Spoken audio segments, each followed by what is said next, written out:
Hello everybody and welcome along to round 3 of the RRLeagues GT3 Masters, live from Daytona Beach today. Unfortunately we couldn't afford the flights and COVID wouldn't let us go, so we're all sat in our rooms in our commentary boxes today, but you can see from the sunshine today it's a lovely day at Daytona. With me as always is my wonderful co-commentator Ethan Keeley. Good afternoon or good evening or good day, Ethan. How are you?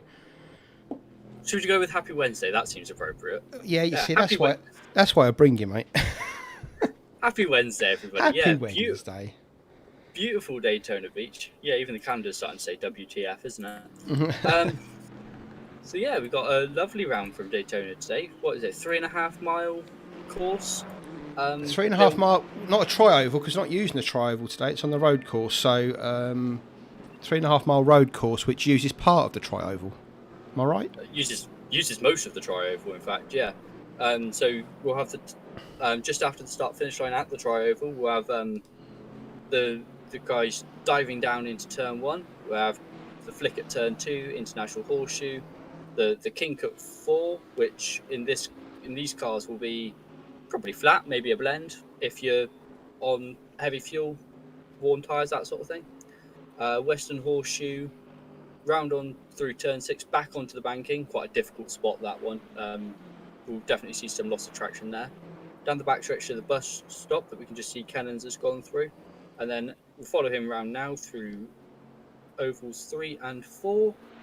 And then back onto the tri-oval. Should be doing about, what they're going to be doing, about 280, 300 clicks through there? Yeah, 271 it says on the screen, so it just blends it off as he goes around the corner there. And I take it using the normal pits in front of well, just here past where Grasemic's going through. It's just absolutely. Normal pits. There's no alternative pit lane. They use the same one that the oval guys do. The only difference is where, so we've just seen Grasimic go in there and hit into the wall. On the inside there, because of where turn 1 goes, we go all the way around the corner. With the normal super speedway, they're just going to come out and they actually stay on the apron on the flat bit below the banking. So it blends in after turn 1 as you go around turn 1. It blends into the track. Yeah, it blends in on the back stretch. Yeah, which I suppose it needs to, otherwise you'll cut as a pit stop. It'd be quite a quick stop, wouldn't it, if you blend straight back into the. It's not even that. I mean, and it'd be dangerous as well, I guess, as well. Yeah, it'd be straight up stupid. The banking here runs, I don't actually know, but it runs at quite an angle. I did the research on it. 34 degrees, I believe it is, on the two end ones, and I think it's about 10 degrees on the tri-oval part. So yeah, I think it's one of the steepest bankings in the world, actually. Yeah, I know it's one of the steepest ones. Yeah, I think Dover is steeper, but Dover is like silly. But yeah, as you can see here, Arella going around that banking. They'll be warned about this. That double yellow line is not to be gone across. And if you are on the banking, you come down onto that, you really upset your car. And likewise, why turn 6 is a bit of a problem area, is that actually comes out right on the, more or less as they go as turn 1 starts to bank, which is why you get a loss of traction there. It's not so bad at the bus stop because it's so far down the straight. Coming back onto it is a little bit awkward. But yeah, if you bobble onto that apron and then back up onto the oval, you're very likely to spin, even in these cars with traction control. So when you've got, 900 power in a NASCAR, they don't really want that. You have 4,000 pound, 900 brake horsepower, no traction control, no ABS to help you. You have an accident. This place is the jewel in the crown for NASCAR as well as the Daytona 500, obviously run here. Yeah, run in February, and then they run the 200 in August, usually-ish. Sometime in the fall, as they call it, towards the end of the season for them. But yeah, Daytona 500 in February, sorry. But that's on the full or the full tri-oval, isn't it? Yeah, NASCAR only runs here on... Well, no, NASCAR has changed, hasn't it? They normally run the super speedway, and I believe the 500 will stay on the speedway. But for this year, they are running a bus stop. They are running the road course with a second bus stop chicane just before pit in. Wow, that'd be harder than a NASCAR. I can't even begin to think how hard that would be on a NASCAR. you can go have a look at it. It was on a couple of weeks ago, but yeah, it was. There were some issues, shall we say, notable for the fact that they let Urabamba run, and while he wasn't amazing, he definitely outperformed what you would expect somebody going into NASCAR on their first attempt to do. So shows you just how his experience around here in the Porsche GTE really helped him. Stop me on a quick one. We are actually 12 minutes in, well, 8 minutes into qualifying, 12 minutes to go. Stoffmill's already in the 144s along with Fabian Guide. Clive just outside them. That's a good lap from Stoffmill there, 144.6. I think in practice yesterday we were running 144.5, so there's a little bit more time there for Mike, but not much, I wouldn't have thought. But you never know with Mike. He is an alien, and anything's possible. Yeah, it's going to be really interesting around this track because of the way the oval is. You will see more wear on the front, on the two right-hand tyres. So it's kind of fiddly in the old infield section with slightly more worn right-hand tyres, and maybe that's what we're seeing. Is I say what we're saying. We will see that throughout the race, but maybe that's something that they will experience is actually a reduction in lap time as the fuel comes out and those tyres are wearing a little bit and then getting worse as the thing goes on. Yeah, I mean, you think about it, when they drop onto the circuit onto turn 7, they've literally got, like you said, 7/8 of the oval really to go round, which is all left-handed, apart from that little kink for the bus stop. And that's all on that right-hand tyre. And it's only when they go through turn 1 is even the left-hander. Turn 2 is a little bit of a flick, and then turn 3 is a proper right-hand, and that's the first time they really lean on that left-hand tyre as they go through there. So that will be as Baltic as you can get, I should imagine, at that point.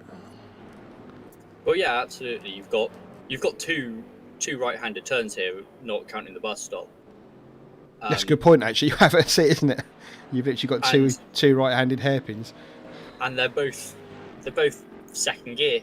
They're not. I mean, the traction coming out of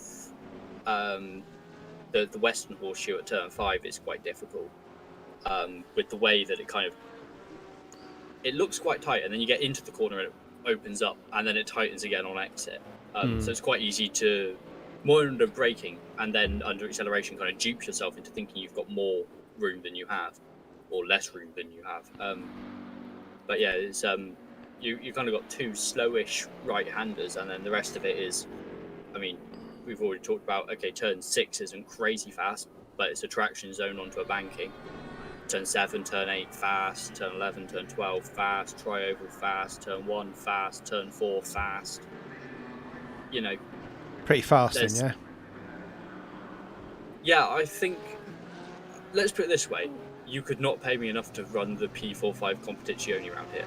I wouldn't do it. As Jack Camaletto, we'll mention him because he'll be streaming. Hopefully not broadcasting to the pre-race briefing channel tonight. Well done, Jack, on that one the other week. But yeah, he was running the Koenigsegg GT1 round here when we did our Daytona event and got slaughtered. Absolutely slaughtered in a straight line. And I imagine running the Competizione would be very similar. There you go, see a couple of guys there being possibly not seeing Mike coming, but also potentially being duped by that kind of, like I said, interesting turn 5. Yeah, Mike out there. We've currently got 27 people in the server. The only person not to have set a time is Bobby Gill. 26 people currently have set a time. I should imagine Dave Kokorek and James Butler there at the bottom of the timesheets have got a little bit more to offer than 4.5 seconds off Mike. He is quick, but he's not that quick, so I'm sure they'll pull that in a little bit, and Bobby's still got to set a lap as well. So 27 people currently in. It's a 36 driver limit on these. If you do feel like getting involved, please get onto RRLeagues. We've always got guest spots available, as you can see tonight with vacation, holidays and such. We've got some absentees, so please feel free to pop along, join us at rrleagues.com, join in our Discord as well, get a guest spot and come and join us. You could be racing here and we could be commentating on you too, so feel free to jump in and pick your car. I think the M8s have already gone, I think, in this, haven't they? M6s. Sorry, M6s. Go on, M8. Can you imagine an M8 round here? That'd be nice. and M6 is already gone because we have a limited number of vehicles. Obviously, we can't have everyone running a certain class of car, so some are limited. But the M6 has gone, but you can jump in at Mike Stoffmill's Callaway Corvette there. I'm sure maybe not that exact one. I'm sure he's got that one very much under locks. Well, I don't know. You can always steal it, nick the keys. You'll never know. Well, I saw the guys at the last event from the Scrutineering chaps trying to get a look under the bonnet of that one, and it's welded shut apparently. Yeah, so... I think it's the thing around his skull cap you need to open up. That's where the speed comes from. I don't think it's from the car. Absolutely. I mean, he is just one of those guys that's on another level. Unfortunately, I say unfortunately. It's lovely to watch and lovely to commentate on. Simon Finnegan there, you can see in the Porsche, had a great first race, not so great last time out at Hockenheim, finished well down the field there, so a bit of something to prove for Simon in this race. Yeah, the Porsche, again, interesting around here, good traction on the Porsche. However, if you do get will be a little bit wiggly, I can imagine, into turn one, quite difficult. Obviously with the weight further back in that one, you're naturally wanting to run a little bit more rear bias than most of the cars, so you'll be a little bit sketchy down into there, and that's actually why we saw Kennens bleeding off going through the tri-oval, because in some cars it will be better to blend the throttle, maybe come out to 80-90%, to get the turn in for turn one and brake in as straight a line as possible. And you can't necessarily do that at full throttle. So you might see some guys just lifting the throttle there just a little bit, especially on race, in the race. Help preserve those tyres a little bit, make sure that you're braking straight. You're not, obviously these cars are on ABS, but you can still lock a tyre if you bring it off the floor. We're seeing a little lift there from Simon, maybe? Massive backfiring as we go into that corner, just trying to keep it as planted as you possibly can. You may notice there's no McLaren tonight from Jim Britton. It was a steward's decision last time out following an incident with... who was the incident with? It was. Visor and Jim had a coming together at Hockenheim, and stewards deemed that to be worthy of a race ban for Jim. So no Jim here today. But like I said, we have got 27 others here. One we've seen before, Rick Binnersley in the orange Bliss Mercedes. A stunning looking car. Where's his teammate at the moment, Metcalf? He's normally a little bit higher up. Is that him? He's literally just behind him in P21. So the two of those two struggling today around here. We've still got 5 minutes to go qualifying, so they've still got time to put a time in. Other names that are slightly out of place, Robert Horvath down in 18th. More pace to come from Robert as well. We've obviously talked about Greg. Who else is down here that hasn't really...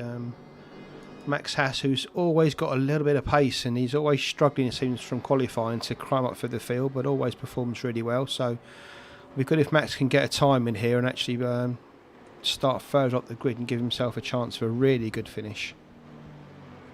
There might be a little bit of setup issues, a disparity in setups here, just from, all these people. None of these people are racing drivers by profession. All got real life jobs, fortunately, whatever you want to call it. So some of them won't have done any setup work, and the defaults around here run quite a bit of wing, as they do at most tracks. If you can lower that, you will be in good stead. So if you've had time to practice over the last 2 weeks, and Race Room they hosted a 90-minute race here, didn't they, in the GT3s last week? So if the guys got on the server and did that event, then they might have a little bit of knowledge coming into this race about fuel loads, strategy, etc., etc. But yeah, I think setup is one here. You really want a T-tray on that back wing, don't you? You don't really want anything more because I'd say probably about 80% of the lap's going to be at full throttle, so you really want as much or as less downforce as possible, but you do need it for the infield to get you through those little twisty bits. It's turn one where you really need it. Like turn 4 maybe a little bit, but turns 3 and 5 are mostly mechanical grip because you're at such low speed. It might also be a little bit like we're saying here from the Bad House Racing guys, that a little bit of slipstream might just elevate you. And it's something that, I mean, I would be remiss to say that Mike isn't going to walk away with this. I believe he's got enough pace that he will just kind of, maybe he'll take a couple of guys with him like he did last time out in Hockenheim. Ooh, big hit for somebody there in the background. One person, it's good to see Gerasimic right up there in P4 in the GT40. Lovely to see that guy. It's not the GT4, it's a Ford GT, isn't it? But great to see a big American brutish car like that doing so well here today. So that's good to see. Up into fourth, he pulls into the pits. Another person who'd be really proud of his performance so far, very quick driver, Andre Moll, up in 5th place at the moment. I'm not saying that's out of place for Andre, but it has been in this series so far, so good to see him up there putting in a time. COVID. Excuse me. No. Incapable of adulting and swallowing juice correctly. The other fun one.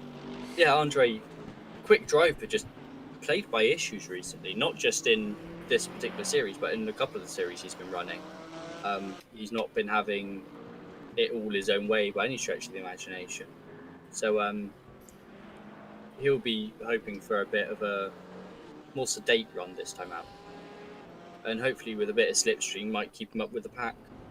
And that'll be something that we'll be keeping an eye on, that will have an effect, obviously. Is big old slipstream pull around this track, keeping the pack nice and tight. Yeah, I mean, you can see he's only got a second cover in the top 15 here, and that kind of goes down to 19, where it's a second and 500th. So, you know, we're not talking a massive gap. And like you said, with the slipstream, it's quite easy to be able to keep hold of that, hopefully for them to keep on. So there we go, qualifying's over. Mike Stoffmill takes pole. Clive Britton in second. Fabian Guide there takes third position. Gerasimic in the Ford GT picks up 4th place from Andre Moll we were just looking at. Manojlovic up there in 6th. Let's hope he can get a good start. He always seems to be the person who seems to have a target on his back at the start. So let's hope he can have a first few laps clean. Robert Horvath, Peter Peck, Daniel Badcock and Jack Camilletto up there in 10th, rounding out the top 10. Benizzi must have put a lap in there at the end to get up to P11. Good lap from him. Dmitriev, Ralph Ferrella down in 13th. That's a surprise. He'll need to make up a bit of time from there. Max Haas, who's always got a bit of pace, up in 14th. We saw Simon Fillingham in 15th there in the Porsche. Martin Kennan's in 16th with David Dorr down in 17th. There's another one to watch. He'll be coming through. Mike White's 18. Nigel Wood and Radek Pazlicek bring out the top 20. Greg's down there in 21st, Greg Metcalf. He'll need to make up some time from there. Mark Schilling, Peter Hindle, Deliver, Butler, Kokorek and Gill there at the bottom, bringing up the rear. So here we go. They will go on their formation lap, so they'll have a minute or so to sort their fuel loads out. I was going to say, try not to call the start as it goes. I've learned. Yep, it's taking me long enough. I just get so excited when the lights come on. I know you sit there with your little glasses on looking like Crofty, ready to say lights out and away they go. Don't ever say I look like Crofty, please. It's the ultimate insult. The scary thing is I do actually probably look a little bit like him, and that hurts me so deeply I can't even begin to tell you. So the guys lining up on the grid here, ready to take the formation lap. Normally we talk about turn 3. Sector 3 as the formation zone. Not for this one. Sector 3, I can't remember where it is, but it's in a bit of an awkward place. It's either before the bus stop or it's like halfway around turns 3 or 4 of the oval. So what they're going to do is they're going to run around at their usual 130 kilometers an hour. Hey, big spin there, or big bit of wheel spin there from Mike to get us going. Knew that would happen off the start. Let's say 10 degree ranking, you say around there? So quite steep. Yeah. On the tri-oval. Yeah. So yeah, as they come out, they'll go around at about 130 kilometers an hour, and then coming out of the bus stop, 80 kilometers an hour and run 2 wide, then round to the round to the pit straight. We are predicting some potential for drive-throughs at this track, purely because, like we said, there's no... spotting the braking point for the pit entry is really difficult because there's no wall to kind of guide you, and there are little cones off in the distance that show you where you've got to be slowed down by. And you're going from, what did we say it was, 260, 270k at that point of the track, down to 60k. So what we'll see guys do is we'll see guys pulling off onto the apron as it starts to level out, and probably just braking from there and kind of going all the way from there's a white line on the left-hand side, going all the way from there, all the way out to the grass to give yourself the maximum braking distance possible. Obviously, you don't want to be braking on the banking. That would be a really bad idea. I'm not sure if it's been mentioned in pre-race briefing. I know that it was mentioned when we did the Daytona 2.4 event. When we get to lapping, the general rule is on the banking, slower car to the low side. Just makes sense. These guys will have to obviously be very compliant with each other in that situation because you will be running similar speeds. But yeah, kind of stay to the low side and stay out of the way. Again, it's that similar thing of just take the racing line. Don't try and go high and let the guy through, because you'll just create a mess for yourself. Okay, so they're through the bus stop, and as they come through the bank in there, we'll start to form up into two trains. I tell you what, at low speed, that banking must be quite scary. Yeah, low speed is really weird because the you've kind of got two different forces acting on you through the force feedback. You've got the scrub of the tires as you're trying to propel the car up the banking, and the banking kind of pushing against you. So you kind of get this really quite a heavy force. And at this speed, you've got none of that. So you end up just kind of wobbling. You can see there, Mole drop back a little bit. It needs to be fair. I know you don't want him right up their arse at the start, but he does need to be a little bit closer than that. You see Manola. Yeah, we saw some penalties or warnings for that, didn't we, at the last event? People being too open at the beginning of the race, but it looks like everybody's tightened up here. I tell you what, I'd love to be in P3. You'd rather be in P3 than P2, wouldn't you? Absolutely, yeah. So Mike's controlling the pack, and there he goes. He's hit the go button, so there we go. Mike leads the pack away. Guide on the inside there's probably got, like you said, the run on Clive through the infield as they come into turn one. No curb on the inside of turn one, literally just a wall. So if you get that one wrong, it's going to hurt. Mike comes through. Looks like they're all safely through turn one, so that's always good. And just have a look a little bit. Max Hash, you can see there coming through. A little bit on the grass there for Philip. Is that behind Max? Looks like it. Yeah, it must be. And yeah, everybody away safely. Going through turn 5 now with the leaders. Oh, that's nice, isn't it? A nice sedate start. Whoever's shooting this one will be very, very happy. Unless it goes horrible. That's a very tidy lap one, isn't it? I must say, that's impressive from all the guys there. Really good. Got about 4 seconds covering a lot of them. So as they go back onto the oval, Stoffmill leads Britain. Fabian Guide in third. Gerasimic is still there in fourth in the GT. Mol, Manojlovic, Horvath, Peck. Badcock up to ninth. Good start from him. Camletto 10th. Binnersley, Dmitriev, Haas. Aurelia looking at there in 14th in the Golf liveried. Well, is it Golf? Yes. In my head, it's Golf, isn't it? The Golf liveried Merc. Fillingham, Dorr, Kennans, Wood, Wyatt, Pazdacek. Metcalf still down there in 21. He'll need to make up some time from there. Schilling, Butler, Hindle, Deliver. Bobby Gill's made up a place, and David Kokorek currently running in the last position. Mike's already pulled out, as you can see there, 2.5 over Clive. I mean, so Clive's already probably lost a slipstream there. He'll get a little bit. He won't have tons and tons, and he won't be dragging up to the back of Mike, but he'll be in touch, I imagine, definitely around the later part of the banking, although it looks like he's just about kept that slipstream over Fabian there. Coming through turns 2. Petter Peck here. It's a bit of a gap opened up between Manojlovic there and Peck. When that gets onto the straight, that will stretch out a little bit, as you can see. So you've got Mike out in front. You've got Britton, Geed, Grasimic, Moll and Manojlovic there, breaking away from Peck, Horvath, Camaletto and Badcock. So Camaletto's past Badcock. Yeah, we can see again, with the exception of obviously David Dorr, who's been up there, and Haas, who has qualified up there but then had issues in Hockenheim. Kind of your usual ones at the front. Hopefully we'll see, let's say, Grasimic has learned his lesson. He's tried the alternative strategy, hasn't he, in the last 2 races, and it hasn't really come up for him. So good. Yeah, I just wonder if he's taken some fuel out, obviously, this time. Only put half a race worth of fuel in just to keep him up there. We'll have to see a bit later on.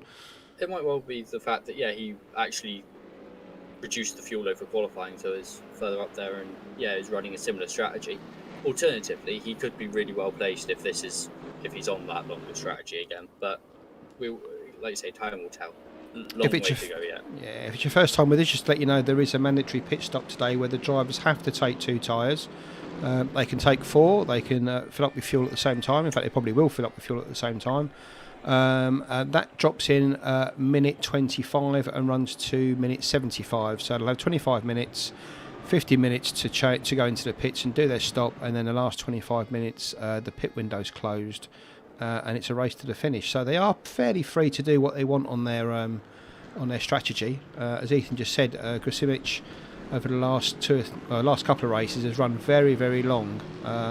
He's had some fresh tyres at the end of the race, but whether he's made it pay, we still question ourselves. So if he is running a normal strategy today, it'd be good just to see how much pace he's actually got. So yeah, absolutely. This is without putting too fine a point on it, this is potentially his time to really show that strategy at work. If that strategy works and he can run at the top all race long and make it work, then he'll be grand. But like we say, it will be time will tell on that one, I think. Finningham got a great drive there out of turn 7 onto the straight. Made about second there on the back of Ralph Varela. Be good to see if he can carry that speed down through the banking. Mind you, they're all in a train here, so they've all got the same kind of slipstream off each other. So yeah, and the bus stop is the bus stop. If you look at it on a map and you look at it in real life, and obviously in the sim as well, it looks like a great overtaking opportunity. As we see somebody there making a little bit of a mess of it, there'll have to be a bit. Is that Max Haas? Is it? I think it was. Yeah, I think it was. So that was Bangkok. Yeah. Max Haas dropping back there to 16th. Yeah, as you, because of the actual bus stop itself is fairly one line. So unless you really are alongside, and you kind of have to be a bit rude. You have to go, yeah, I'm taking this position, thanks. Anything more than that, and you'll just end up compromising both of you and being slow. Alexander Grasimic here in the GT. He's got Andre Moll and Manojlovic literally snapping at his very sexy rear end. Bit of a gap there's just opened up between them and Fabian Geed in front of them, who they're not letting Stoffmill get away. The gap's down to, well, it's about 1.5 seconds still. So Mike's not, well, that's Mike just managing his pace, which I'm guessing he is, but they're just keeping him honest. Britain's got a lot of experience around here, to be fair. He will, I think he mentioned it when we did the podium interview with him last time out. He's run the 24 in the Ford GT GTE back in January in iRacing. He ran the 2.4 hours in the Audi R18 LMP1. I believe he took part in he was thinking about taking part in the 90-minute event that Racing put on last week. So yeah, got quite a bit of experience around this track in GT cars and just in cars in general. So definitely a track that he seemed very hyped up for, didn't he, at the end of the last one? He was looking forward to coming here. Yeah, Camaletto up to 8th now. Sorry, mate. Camaletto up to 8th there. He's past Ralph Varela. In fact, it's Robert Horvath there behind him. So Ralph's dropped down to 12th. So that's Well, RRLeagues didn't qualify very well, did he? Was I just getting maybe, their cars mixed up? Maybe I was. I thought that was yeah. Ralph. But yeah, good start from Jack. He's up to 8th there. Penapek in front of him, and then obviously that gap then we saw to Manojlovic, Moll, Grasimic, with a gap to Geed, Britton and Mike up front. So here we go. Horvath pushing Jack out there towards the... Has he made that stick? This will be interesting because obviously Jack's got the inside for the left-hander here, but he'll have to get off the throttle to make that work too wide, and then up the inside. There you go. It's, like I say, weird one. With the, you saw it there on the left-hand side, there's the moto layout. So you've got that big, like, bit of tarmac runoff there, and that's what kind of makes you think that it's a wider corner than it is. So, yeah, you kind of get pushed out a little bit wide there. Yeah, good driving from Horvath there. Managed to hold it on the outside of one corner to bring it back in for the inside of turn 6, I think, and then on to turn 7 onto the banking. So turn 5, the Western Horseshoe. As we can see here, Jack looking out at the bus stop. He's alongside, and this is what I mean. You end up, they could be in a bit of trouble here because the Porsche behind them of Schilling. That's Dmitriev, I believe. Oh, Dmitriev, of course it is. Yes, could get a little bit of run on here, but it seems like they've slowed him up enough as well. Dmitriev kind of looking to that outside line. Of course, as soon as you come out of there, you go from waltzing in a beautiful slipstream to waltzing through treacle. Yeah, you literally walk into a wall of wind, don't you? So yeah, absolutely.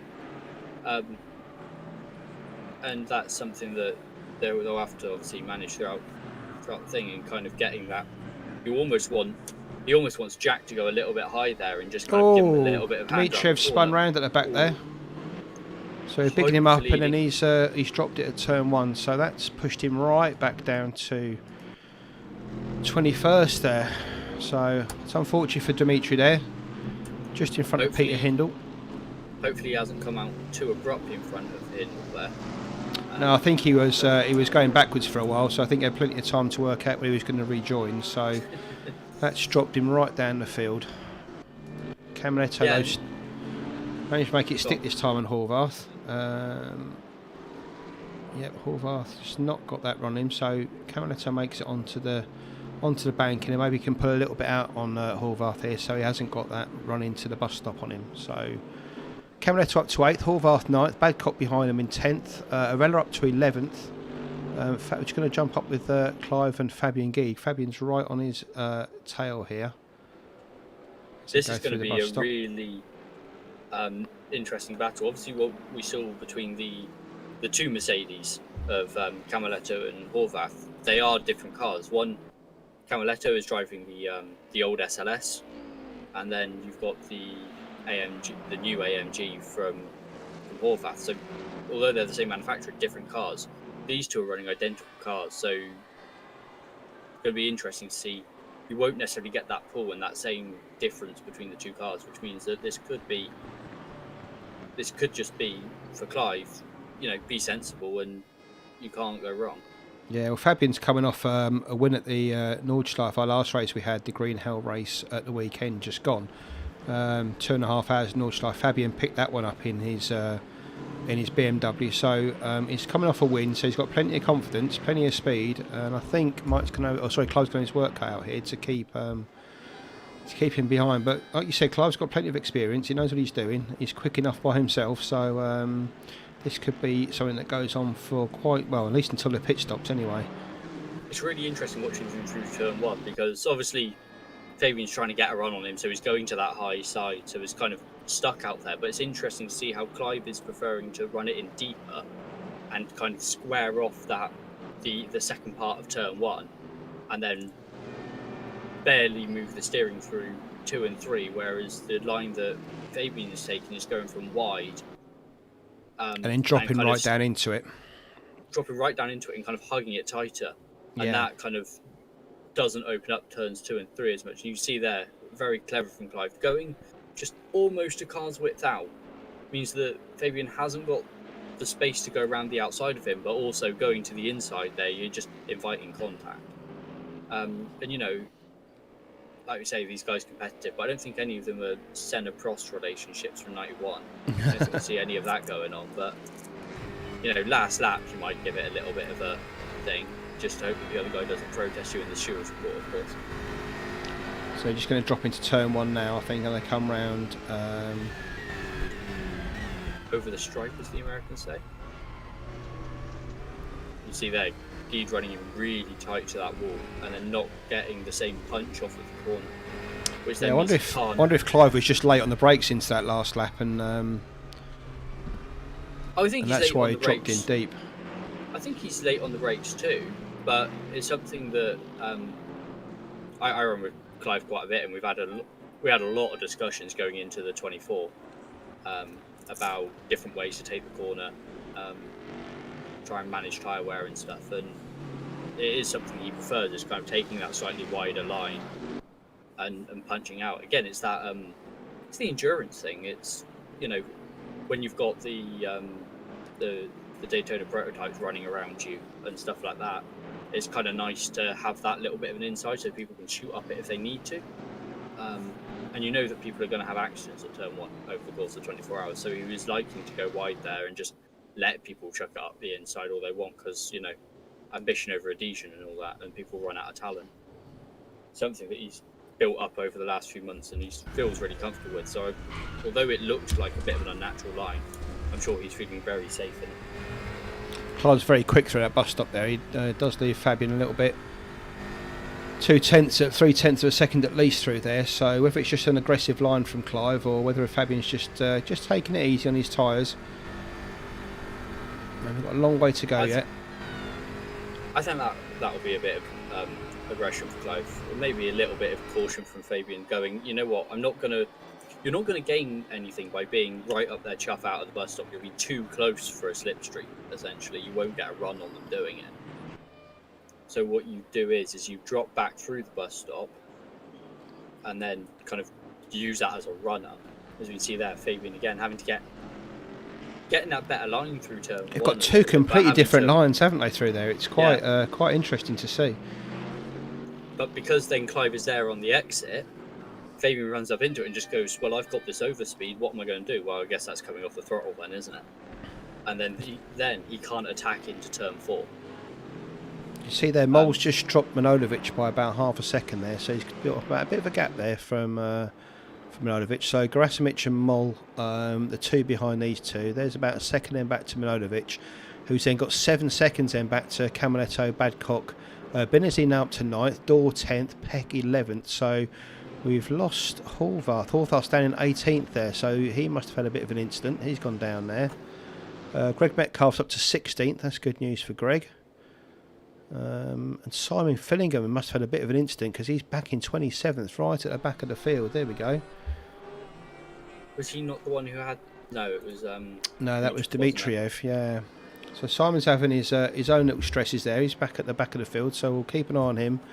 But he's got 20 seconds up to James Butler in 25th. So Simon's got his work cut out today, I think, trying to recover from this one. Well, the GT3 car still uses the old rear engine layout, and what I mean by that is the GTE car. They changed it a little bit, so it's technically still rear engine, but now the gearbox is behind the engine, which makes it it's still rear engine. They're technically allowed to run it within the rules. The FIA have closed their eyes a little bit, in my opinion, on that, but they're allowed to run it. But it does make that car slightly more mid-engined. The GT3 car still runs that very extreme. Of course, like we see there, sorry, just going to cut over myself, from, is that Binnesley? Binnesley and Dorr, yeah. No, it's Binnesley and Dorr, yeah. Yeah, Binnesley kind of trying that line that Clive's using, and it's kind of got him a little bit of a run here in turn, or going through turn 4, maybe. Nothing doing there, really. But that is the thing, is that taking that wider line, if you make any mistake, you'll be out there on the runoff area, which is very slippy. It's just concrete out there, and you will have an accident. But yeah, just with the Porsche, the guys will be running slightly more rear bias because of the amount of weight they've got at the back, which will make turn 1 really tricky. So if we get a big incident there, it's likely to be Porsches that are involved, providing that it's not contact between anybody else.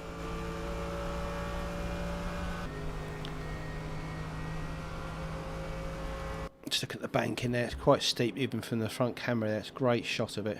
So Binnersley's just got ahead of door there as they go into the bus stop.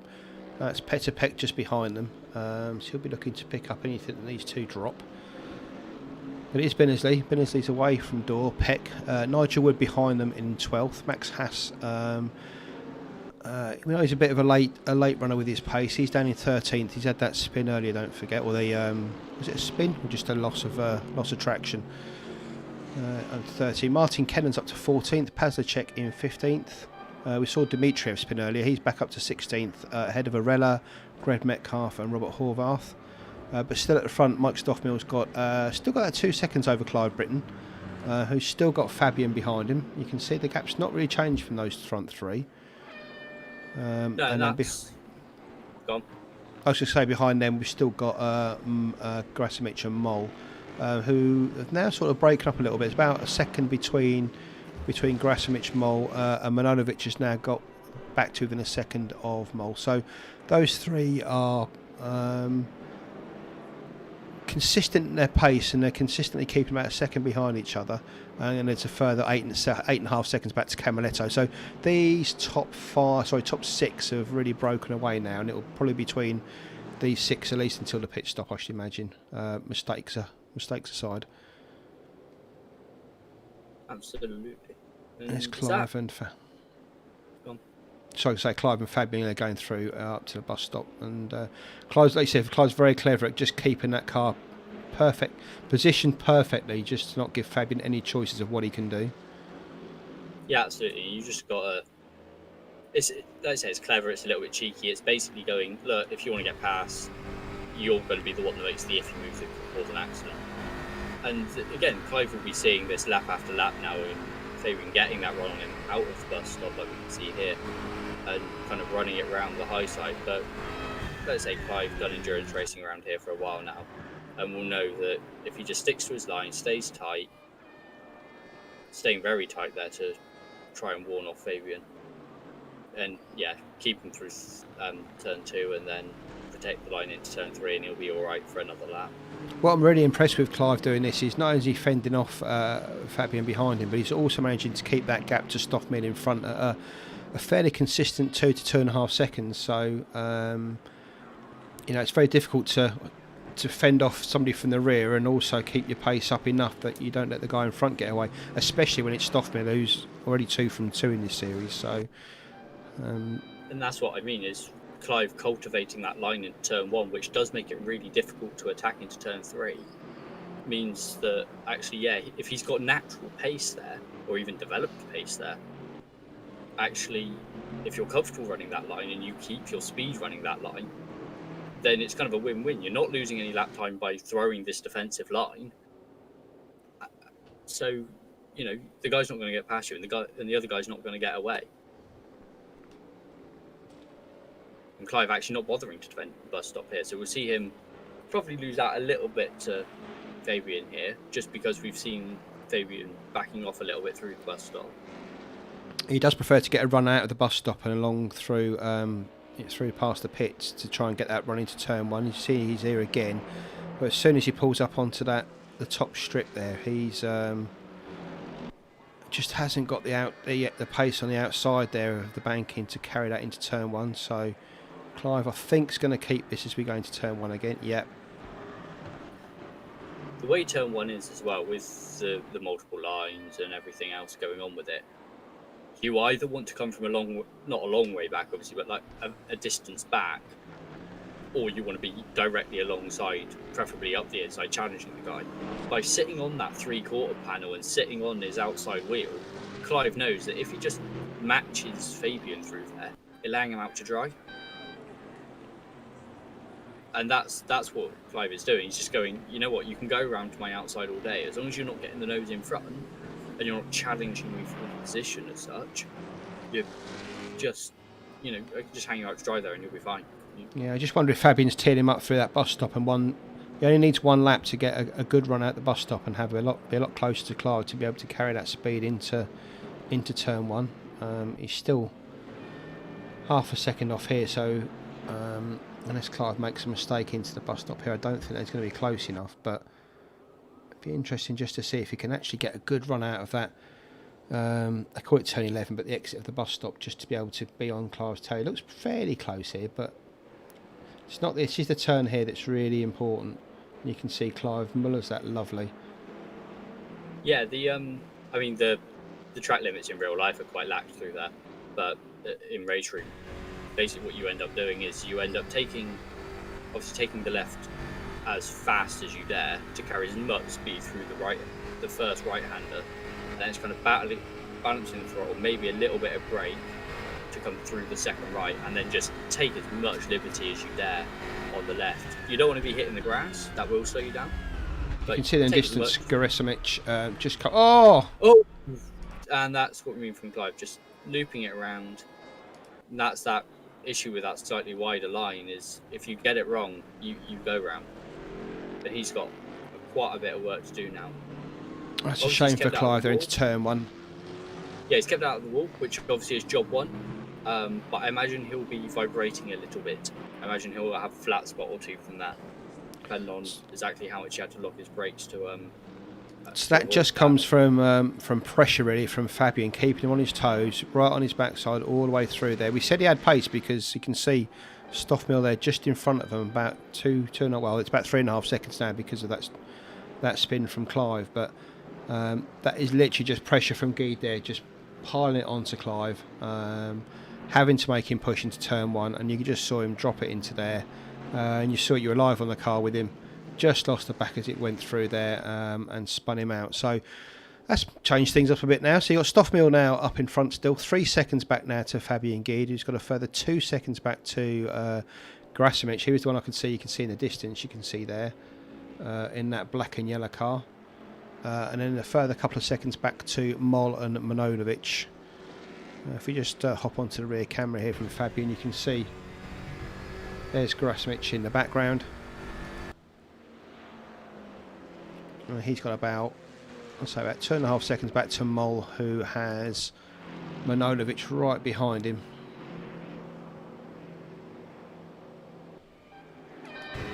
And maybe Manojlovic should be taking notes. I'm sure he didn't see. Obviously he saw Clive out in the runoff area, but maybe he should maybe give Fabian a little call and just ask him what he did there. Yeah, exactly. It might actually be that it was the easing of pressure from Fabian that caused the incident. Just a drop in concentration, yeah. Yeah, when you know how it is, you're running high pressure, and you make sure you're nailing those braking points, and then you get a little bit of a chance to breathe, and you just, that's when you kind of go, at least I'm not attacking into this turn. Oh no, I'm 10 metres late on my braking point. Yeah, you do. You literally, your senses are on eggshells, aren't they? Your eyes are on stalks, and you are literally like, I know you shouldn't grip the steering wheel that hard, but you do grip it, and then as soon as you get a little break, you do tend to let your mind wander and think about all the things you should have thought about for the last 5 minutes, and that's where your concentration just lapses for a second. So good point there, Ethan. Yeah, you might just have lost that going into turn one there, but anyway, he's back in 6th now. It's not race over for Britain, but he's got to get back onto these two. He's about 1.5 seconds behind Manojlovic. You'll just see him pop into the background there. So who is behind him? Is that Camiletto behind him? Camiletto's 10 seconds behind Britain, so it's still these 6 that have got it fairly to themselves at the moment. I was going to say, I mean, it's far too. You wouldn't want to drop back 10 seconds at all. But yeah. Maybe if we were saying that. When we did the Zoncar event on the super speedway round here, people were dropping back 10 seconds to help their friends and stuff, because the slipstream is so powerful. Yeah. On the oval, but yeah, not round here. It's not as powerful, so you wouldn't be dropping back 10 seconds to use the toe together. And obviously, we were doing NASCAR cosplay, so we were bump drafting and stuff. So we won't be seeing any of that here. But you can see on the TV tower on the left there, you've got little white dots next to the drivers' times. They're for the pit stops, so when they've done their pit stops, they will go green. and red for the ones that don't complete their pit stops. That's going to come in very shortly. Martin did obviously mention it earlier. Take 2 tyres and fuel if you want to. 2 tyres is what's needed to actually trigger it that you've done your mandatory pit stop within the game. Oh, there's a big lot of smoke there. Is that somebody dropping down? Yeah, I saw a little warning come up on my display there, but I couldn't pick up who it was. But it looks like it's already happened, whatever did. Maybe it's the Porsche behind this lot there. Who knows? Just jump up in Mulligan, who's got Manojlovic right behind him now on the banking. Yeah, so you have to take 2 tyres to trigger the thing, and obviously we talked about the rights getting a real punishing around here. It's worth noting that the game only allows you to take front and rears. It doesn't allow you to split left and right, as we see Mole chasing Manojlovic all the way down the thing there, and that's a classic move into the bus stop. Very clever from Manojlovic there, taking the inside line on the straight there, not allowing Mole to drop down into the bus stop. That's what I mean. You've got to be a bit rude. You just got to kind of go, I'm on the inside. You're going to have to wait. But what we do see here is we see this slipstream, we see this run that Fabian was getting. Oh, and he's had to get out of it a little bit there. Maybe that BMW liking the straights a little bit more than the Mercedes. Mole's actually got the 3rd line through the tri-over, believe it or not. You kind of want to be halfway up it. And then dropping down into turn 1, Mole will be hoping that Manojlovic makes a mistake here. Runs a little bit wide, but nothing really doing. And that's brought Clive right into this battle. He will be... I mean, I'm sure he's been giggling since the end of lap 1, or since the end of formation lap, but he will be rubbing his hands with glee right now. Well, he's got the pace. He'll want to get back up with Gerasimic at least, and back up to Fabian if he can, because he's obviously got the pace, but these two in front of him are not slow by any stretch of the imagination, so he's going to have his work cut out passing Mole and Manojlovic here. But he'll need to do it if he wants to get back in the race, because there's time to be had here. Stoffmeal currently about 12 seconds ahead of him up the road, so... If Clive's smart here, he won't interfere with Mole. What he'll do is he will wait until... He will sit on the back of Mole, and he'll wait for Mole to make a move into the bus stop or something. Manojlovic gets shoved out wide, and before you know it, Nemanja will have 2 BMWs on his inside. I was going to say, if you're waiting for Mole to make a mistake, I don't think that's going to happen. He's about as safe as you can be. You're waiting for Mole to make a move on Manojlovic. That's what you'd be doing, potentially, and kind of going, oh, you've opened the door through turn 1 or the bus stop or whatever. I'll just slip through that as well, because you end up, if you're taking a defensive line, you're so wonky through those 2 turns, as we saw from Britain, as we saw from Clive himself when Fabian overtook him. And there you go, the BMWs. That is a little bit of a bump draft there from the BMW behind Mole. Clive actually, like I say, runs iRacing, does run some oval stuff. Oh, he's tight in here, Clive again. Clive running really wide there, trying to go all the way around the outside of both of them. Missed out there. Maybe a little bit too aggressive from Clive there, try and take Mole at the same time. Not aggressive, sorry, a bit ambitious.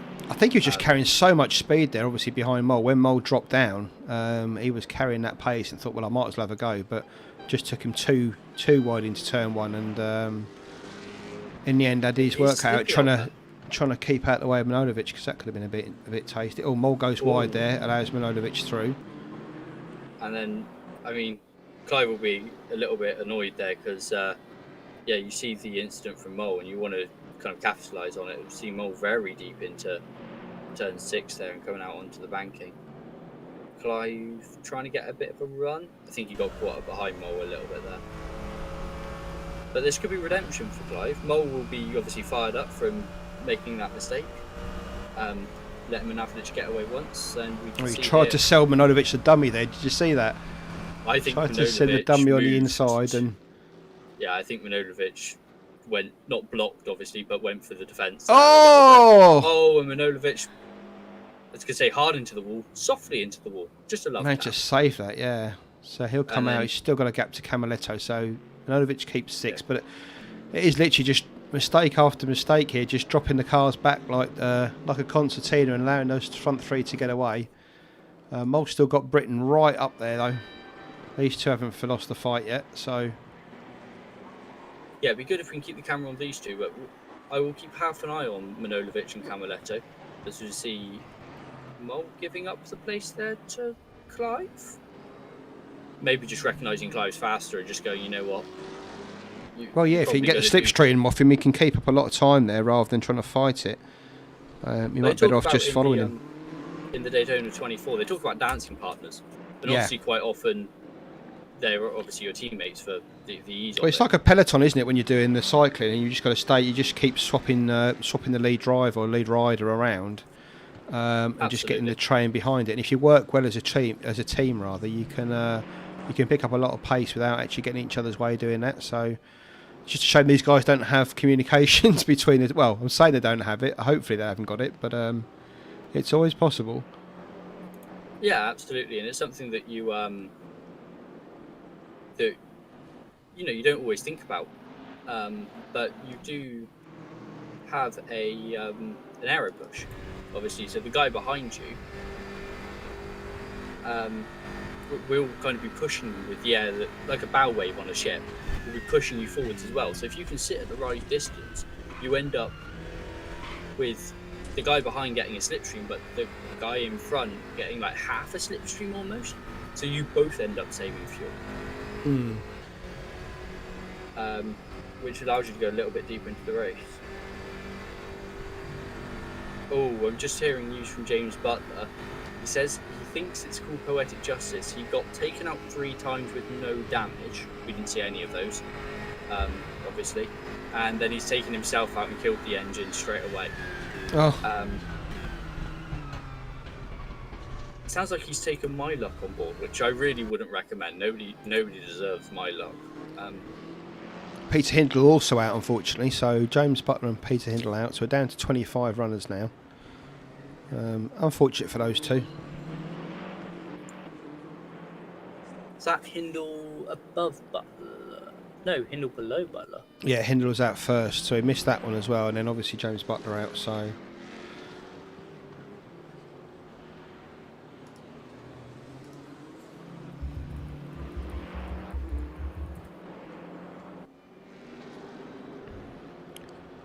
So here we go. We've got Clive with Andre just behind him, but I don't think those two are going to be fighting too much over the next couple of laps. They should just follow each other now along the banking to try and pull some sort of time back to Gerasimic, who's about 7 seconds up the road here. Mike Stoffmill's pulled out a 7-second gap now on Fabian Guide in second, so that's kind of pulled that one out. Gerasimic's holding on to the back of Fabian Guide quite well, just a couple of seconds between the two of them. We'll jump back to where the action's all happening. That's in 7th with Camaletto, Badcock, Peck, Binnersley, Dorr, Wood, Kennans and Haas. Literally all within you can throw not a big blanket, but you can throw a blanket over most of them. You can see Camaletto there and the train behind him. They're so close, you'd think they'd be playing rugby league, wouldn't you?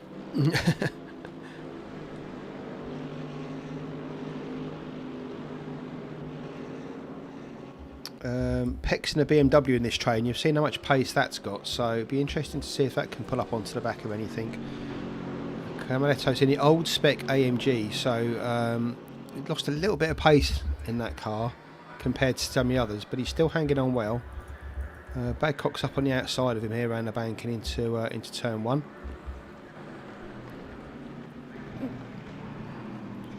Badcock takes a deep line in there. You can see Camaletto a little bit wider, but keeps the space.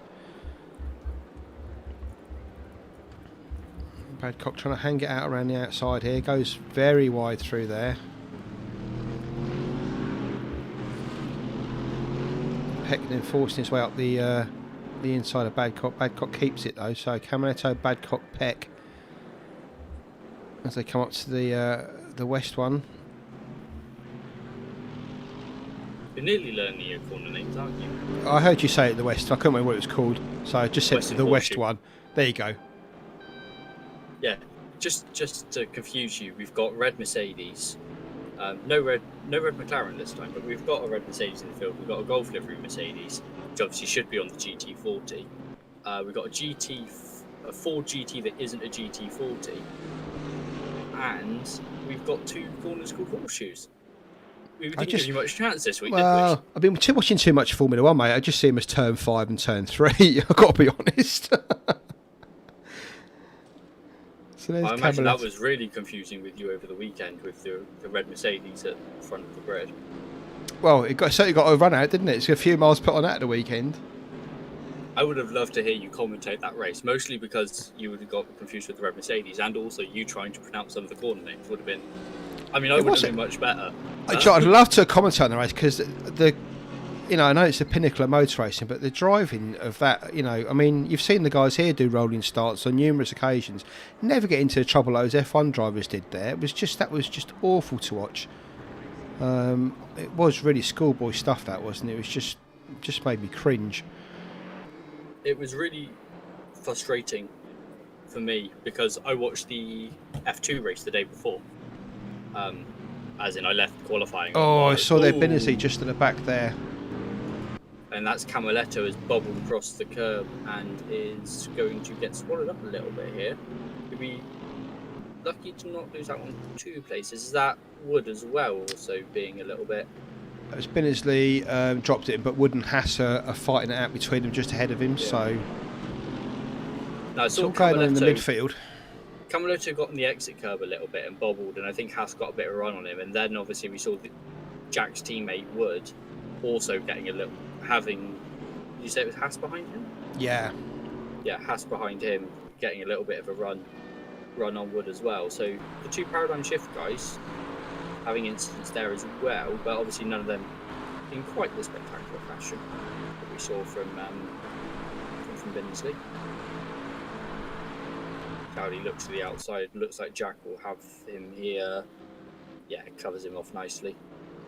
Again, Badcock had to be careful there. Peck was really all over the back of him, so... Yeah, absolutely. But now we'll see that Badcock will maybe have the run on Jack here a little bit, or Jack might escape a little bit. I might talk out of crap. For a change, Oh, Peck really wide up on the top, almost towards the wall. Taking a really high line there past Badcock. If he can keep it there, it's a great line to hold, like you said earlier, Ethan. I think from that angle... Oh, touch from the 2 of them. They keep it together. Or Badcock's run wide, and I think that is Peck ahead. Yeah, Badcock across the grass. So that'll be positions for Badcock and Dorr. Is that Dorr? Yeah, Dorr. Yeah, Peck and Dorr got through there on Badcock.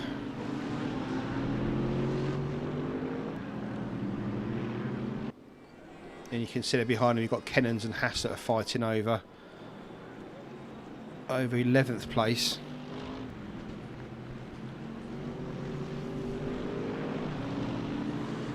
That's Nigel Wood behind you, was saying about earlier, his, Jack's teammate. Yeah, so it looks like he's maybe has to get past him in the end after that little incident through coming out of the international horseshoe. So back with Camaletto now, back onto the banking. So let's see how they go into the bus stop. I think some of these guys will, in the nicest way possible, be very glad that Rick Binnersley did through that turn, because when you've got kind of these cars running that close together and so many of them, you get kind of an equilibrium where, like we saw a couple of laps ago, we had Badcock go for the move, look at the move on Camaletto, but then immediately have to back out of it and think about what's going on behind him. And none of you really get that advantage to pull one over each other. You can see Badcock he lost the position to Dorr as well, didn't he? In the same incident. I could say there's another car between Peck and Badcock there, but yeah, that's correct. So we'll allow that to happen. So dropping to turn 1, Peck on the outside there, Jack keeping it very tight, not allowing him that line to drop back in. So Camaletto, Peck, Dorr, and Badcock behind him, trying to reclaim that position back. Jack's holding this well and fighting them off well here. I'm sure Jack is using plenty of perfectly PG words like, oh God, bother, into every braking zone. Jack was second in his class in the Green Hell at the weekend, so also coming off a good result there. So Peck just getting down the inside. Can he get his nose in there? You don't really want to. If you're going to pass through turn 5, you want to pass through turn 5, because you end up on the outside for turn 6, and that's a drive you need to drive out of. Yeah. So yeah, kind of getting your nose alongside. If you can get your nose slightly ahead into turn 6, then that's another matter. But kind of getting to the rear quarter panel on the exit of 5 isn't anything. It's that same sort of thing that we talked about into turn 1. You end up out wide. You end up not being able to swoop in the way you would like and get the apex, and you just end up being a bit slow and a little bit.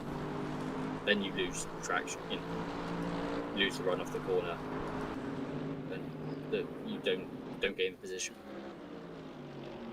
So Camaletto, Peck, Dorr, Badcock, get back to Kennens and Hassan Wood. Narella, Binnersley, Horvath, and perhaps to check a bit further back then. So here we go, bound into turn 1 shortly. This is going to be interesting.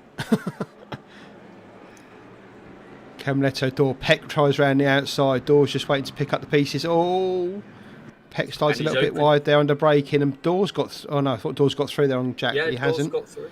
Oh, he hasn't got through on Jack. No, he's got through on Peck. He really opened that door for himself, didn't he? As we see Peck up the inside of Dorr's door. Well, the guys in the for those of you that don't join us regularly, again, come join us in the Discord. Even if you can't race at the moment because of going back to school, work, whatever, join in. You'll find something to do at some point. We've got ACC, haven't we? 3 hours solo race at the Nürburgring. Yeah, really looking forward to that. 3 hour solo driver race at a Nürburgring.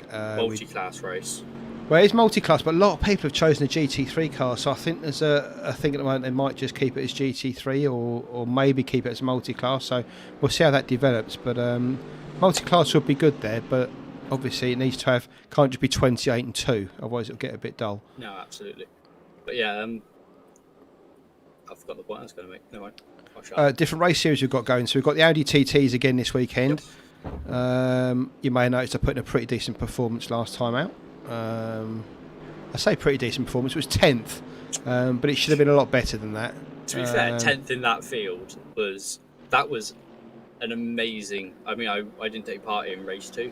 I had hardware issues, but yeah. I've got to say it was a lot of fun. It was intense. A lot of fun.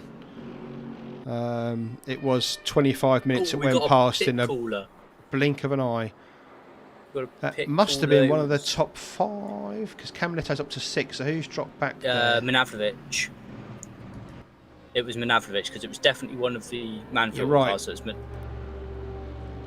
So Manavrovic coming in for a quick, an early stop here.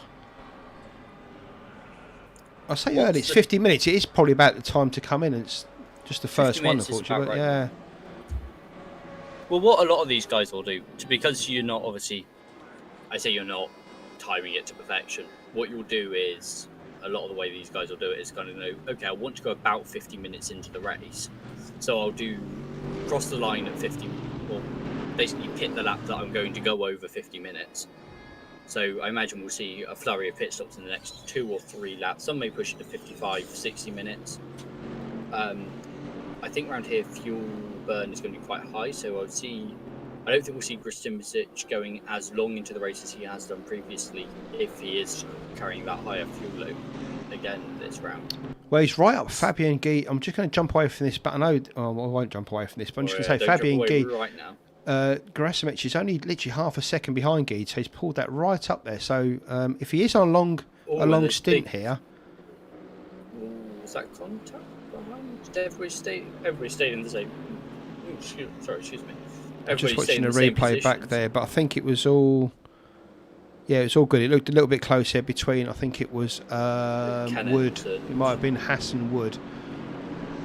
Yeah, Kennens, Hassan Wood looked a little bit spicy as they were going. I just noticed them all fan out as they were coming towards the braking zone. I imagine that's just what we saw from before Badcock's incident, kind of them all spreading out and then having nowhere to go and kind of slowing each other all up. Do you see? Is that? I think it was Mike Wyatt there on the inside of the pits coming Mike out Wyatt there, I think. In that big Bentley, yeah. I saw the black and red and thought that's an unusual place for either Badcock or has to be. So Camaletto and Peck having a few paint scrapes going on there. And David Dorr will be looking at this and going, oh, yes, please. Yes, I would like some of that. And they all get very much sensible again into turn 4.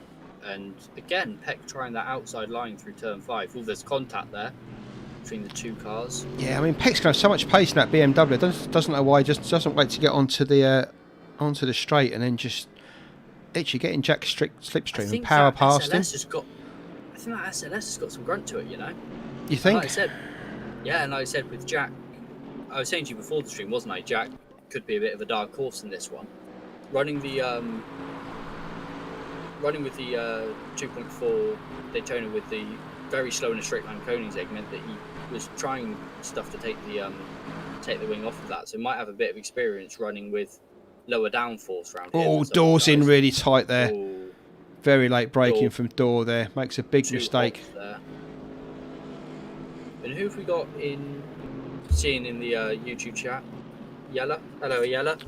Mentioning that Minavrovic's in free air. He's got... He is. Who's that behind it? He's got Deliver about 20 seconds up the road, and he's 8 seconds ahead of Haas, who's also stopped. So Milanovic has got a big gap. You can see there Grasimic who's lapped him, but has still got a pit in front of him. So Milanovic's only got traffic in front of him. He's got no direct competitors there. It's literally just the fast guys that have gone through already. So that's Geed and Grasimic there in front of him. So what's the gap between Grasimic and Clive then? That must be greater than the 7 seconds it was when... Camiletto's in the pits as well now. So they're all going to start doing their pit stops now. You can see on the driver track on the left hand side of your screen, those with a green tyre next to them, those are the guys that have stopped. It's worth pointing out that it doesn't update until you come out of the pits, so some of the guys there will be... Yeah, there are a few in the pits. Kennans and Camiletto are in the pits at the moment, and Dimitriev has just come in there as well, so they'll come out with little green bars next to them. But it'd be interesting to see just how far Grasimic is going to go on this set if he's trying the same thing again, because he's had some great pace there to keep a full tank of fuel in that car. Well, it looks like that he's not only kind of pulled up to Geed, but also dropped Clive a little bit. What was that, 7 seconds when Clive got released by Mole? Yeah, it's still about 7, I think, to be fair. So, okay. Let's see. But Clive's taking a huge chunk of grass. Clive's pulled 4 seconds out of a Mole, and then it's 18 seconds back to the Peck, well, the Camiletto, Peck, Badcock, all those guys. But obviously they'll be split up with pit stops, so it'll be interesting to see how they all come and feed back in together. Remember when they went in, it would have been Camiletto, Peck fighting with each other. And that may be why Jack's come in, because obviously banging doors like that isn't going to make him a lot of time. So I guess Jack's just come in to free himself of Peck and hopefully come out in front of him. Well, this is the kind of weird section as well, is you, on the one hand, you want to come in with people, because if you come in with people, you go out with people, and that means that you stay in that slipstream. However, if you've got 3 or 4 of you all breaking down next to each other, you know, one behind each other into that, like I say, slowing down 200 kilometers an hour in not a lot of space to try and get on the yeah, but Jack was running that train, wasn't he? So he wasn't getting any benefit from it at all. He was just literally giving these guys a hole in the air. So to come in might have been the wise thing to do, and just let these guys fight over the... yeah, it's one of those things that because of the nature... Obviously, we're not running the proper speedway here, but... Oh! Badcock hits the wall there out of turn 7, rather. Turn 6. Is that turn 6? Yeah, turn 7 is turn over 6. 1.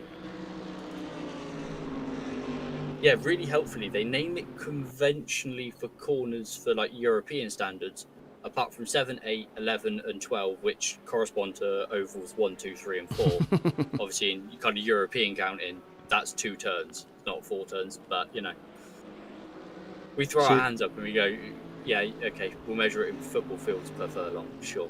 So you're looking at Dor, Badcock and Nigel Wood here. That's not Camiletto, that's Nigel Wood, his teammate there, up high on the banking.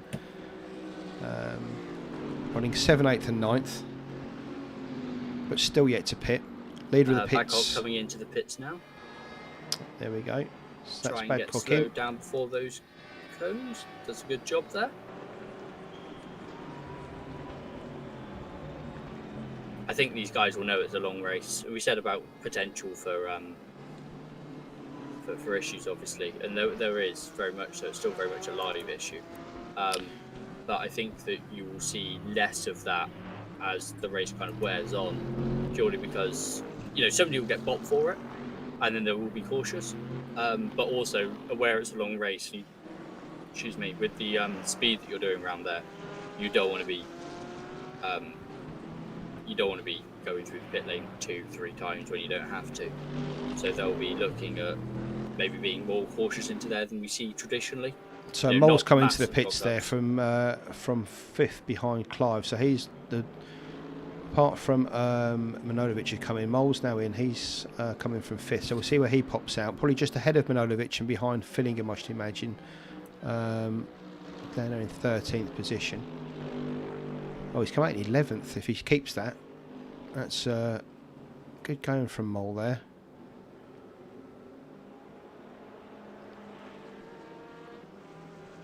Badcock's come out ahead of Manojlovic. Manojlovic is ahead of Camaletto, so Manojlovic behind Badcock. No. Yeah, Manojlovic ahead of Badcock. Yeah. Yeah. I can read, don't worry. And that was about 11 seconds. So I think when Manojlovic span and he went back in the field, back to 6th, and obviously had that gap to Camaletto, I think that was about 10 seconds. So he's managed to keep that gap about the same. So good driving for Camaletto there, keeping that What's gap to that on Manojlovic. the right-hand side there? I can't read that. Drive-through penalty for somebody? It is decision? Radek Pazlicek, drive-through penalty. Speeding into pit lane. It will be, as you said. Ethan called it about an hour ago. And like I said, not 5 minutes ago, somebody will do it, somebody will get hit with it, and they'll all just kind of go. All the guys that have got green things next to their name now, apart from Radek, obviously, will be going, thank God that wasn't me that did that. But yeah, all the other guys now with the black symbols next to their name, still waiting to take their mandatories, will obviously be thinking, I don't want to be that guy. Because being the first guy is pretty bad. Being the second and third guy to get hit by that penalty, you should have been reading and paying attention, really. So Haas has managed to jump Camaletto. Oh, who's off there? That's a big spin. Whoever's been off there. I can't see anyone dropping through. No, so unless it's somebody at the back, somebody like Gil or Manojlovic. Manojlovic slow on the low side, so it must have been him. Yeah, you're right. And he's lost the 10-12 seconds-ish. That's where that dust came up from. It was Manojlovic going through the bus stop. So he's clearly got problems through there. Whether he's got a bit of a balance issue, as Jack muscles his way to the inside there. He will be loving that. So you've got Camaletto, Haas and Manojlovic. Manojlovic probably coming in with steam thrown out of his ears because of that mistake. Nearly contact there into turn 1. I think it was a little bit. And you can see behind them Morella there as well. And just behind him is Badcock. So we're back fairly much as we were. Manojlovic has dropped into the middle of this now, though. This battle we saw before. We just need... who was up there before? Peck, wasn't it, I think? I think Peck's just gone in the pits with Grasimic as well. Grasimic is in the pits now, so not going as long as normal. Interesting to see Stonefall, Clive. Although those two went deep in round 1, didn't they? Yeah, I mean obviously Grasimic stood out because he went so deep, but Stoffmead and Britton did go fairly deep into that race, you're right. They went deeper than most. Obviously, Grasimic pitting basically as the mandatory pit stop window ended. Obviously, like you say, it kind of highlights that, doesn't it? Haas has got the inside line here as they come down towards the bus stop. Manojlovic is behind him. Camaletto, you're right, that SLS has got some pace, hasn't it? You're right. I mean, unless Jack's taken a lot of wing out of that car to obviously give it that grunt. Manojlovic both, I think. Slides up the inside of Haas. Nice driving there for Manojlovic through the bus stop. Jumps ahead of Haas. But Haas will now get the slipstream off him. But I think that Audi's just lacking a bit of straight line speed by the looks of it, because Camaletto pulled away from him. Manojlovic got past him on the straight as well. But then, it looks like he's... He keeps pulling out the slipstream and then has to drop back in again when he pulls out of it. Saying that, you've got the same I mean, obviously, there's nothing to say that the setups on the Bad Haas racing cars is still one of the best names on the grid that we've got this season. So I'm going to use it as much as possible. Just nudged the wall there as he came in off the bank in Haas there. So you get away with that, like unless Yeah. you hit the end of the pit wall and kill the engine, or I was going to say these cars are fairly strong, but obviously James Butler's just told us earlier, just one into the wall and off he went. So, well, we saw as well, didn't we, in the Green Hell series, one of the guys there, Sam, who couldn't be with us today for work reasons, boring real life reasons. We've seen Manavovich there get past Camaletto. Oh, big contact as Camaletto goes back onto the track. Looks like Haas got away from that unscathed though. And Arella behind will be looking at this and thinking Jack is a bit easy prey here. I think he'll be a little bit close to Jack to make anything happen. You won't get quite the run that you get from the massive slingshot from the slipstream. But Haas here will be looking at Manavovich maybe. Going to the outside. Is that Peck ahead of them? I think it is. I was just going to say that Peck's ahead of them out of the pits. So the one that won out of all of that was Peck, probably because these guys have been fighting like hammer and tongs since the last 5 or 10 minutes since coming out the pits, and Peck obviously went on a different lap, and he's managed to come out. And is that Clive up there, or is that? No, that's Bobby. Ah, right. Having Bobby go.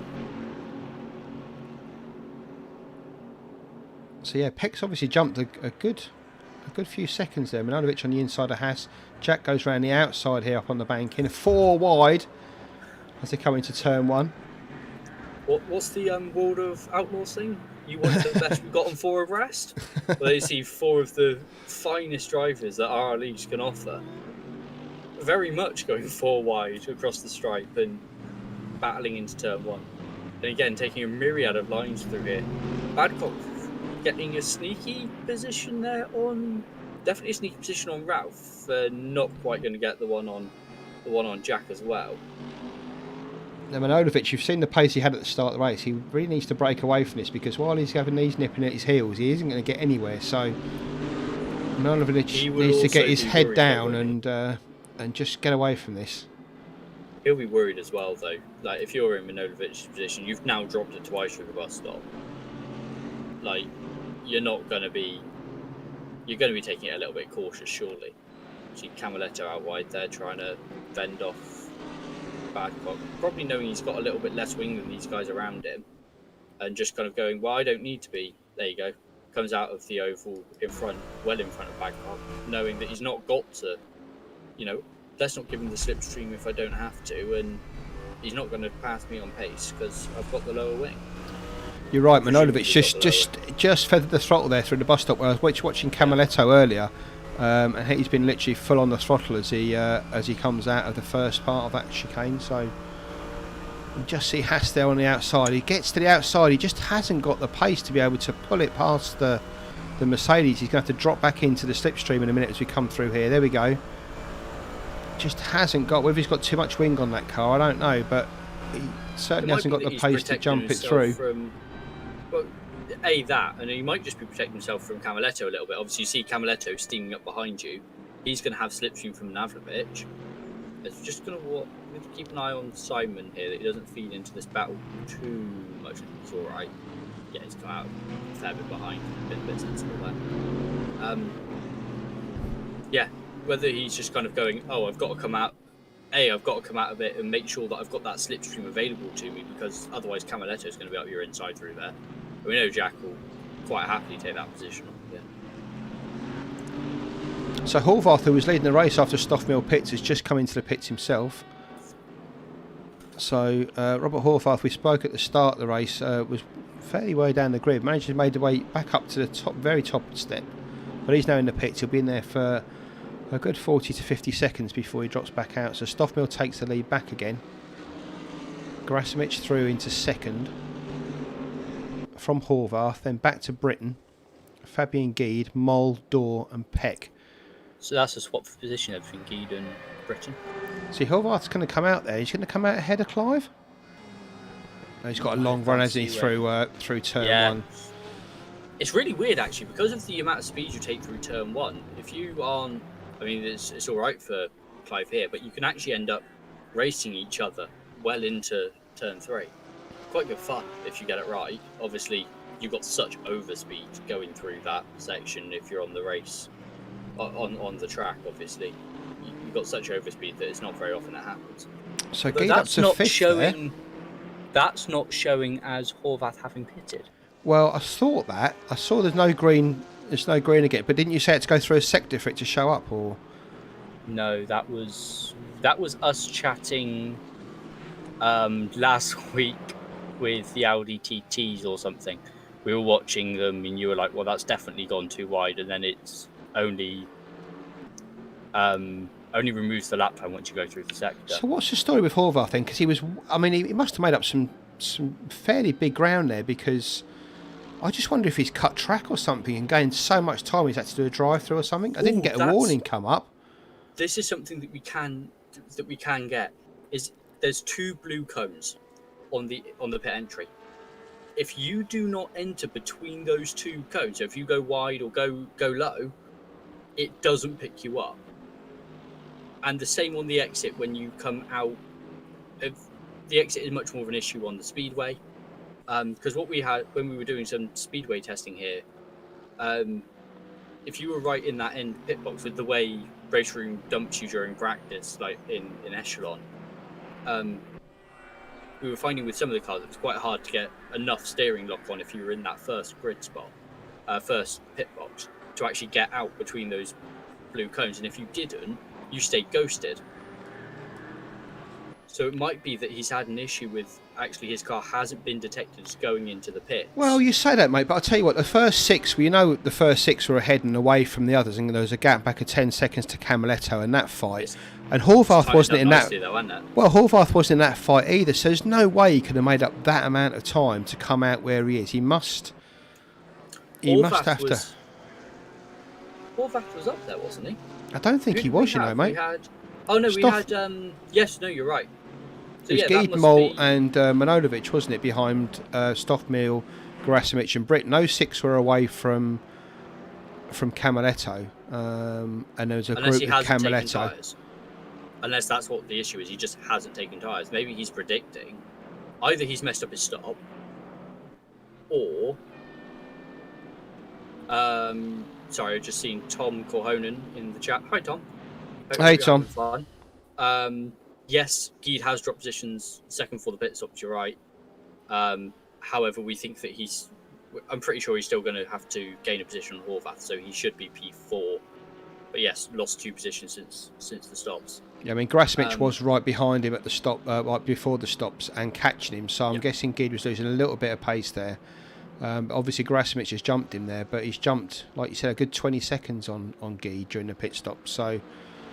I'm guessing he must have a bit of a mare, but I'm just really interested to know what happened to Horvath. I'm not going to stall him for too long, because obviously the Binnesley's got a drive through for track limits abuse, so 3 times over the track. Or is it the 4th time he gets a penalty? No, it's just gain more than half a second. Gain more than half a second in a single cut. So that might be from the bus stop. That's kind of the biggest place you're going to pick it up. Not going through the bus stop properly. Because if you just mess that up a little bit, you might gain it, you might not. But if you really muck it up and you go through that chicane or go all the way across the grass, that's where you're likely to pick up that penalty. So I imagine that's an issue at the bus stop for him. Because you can't get it slowed down enough on the grass. It's kind of a harsh penalty, but... The timer's going to click over 30 minutes. It goes down to 25 and Horvath doesn't make that stop. He's going to be in trouble. Is it a straight disqualification, isn't it? It's a 30-second time penalty. Is it? Yeah. What, for not making a mandatory stop? Yeah, basically the time gets added to the race.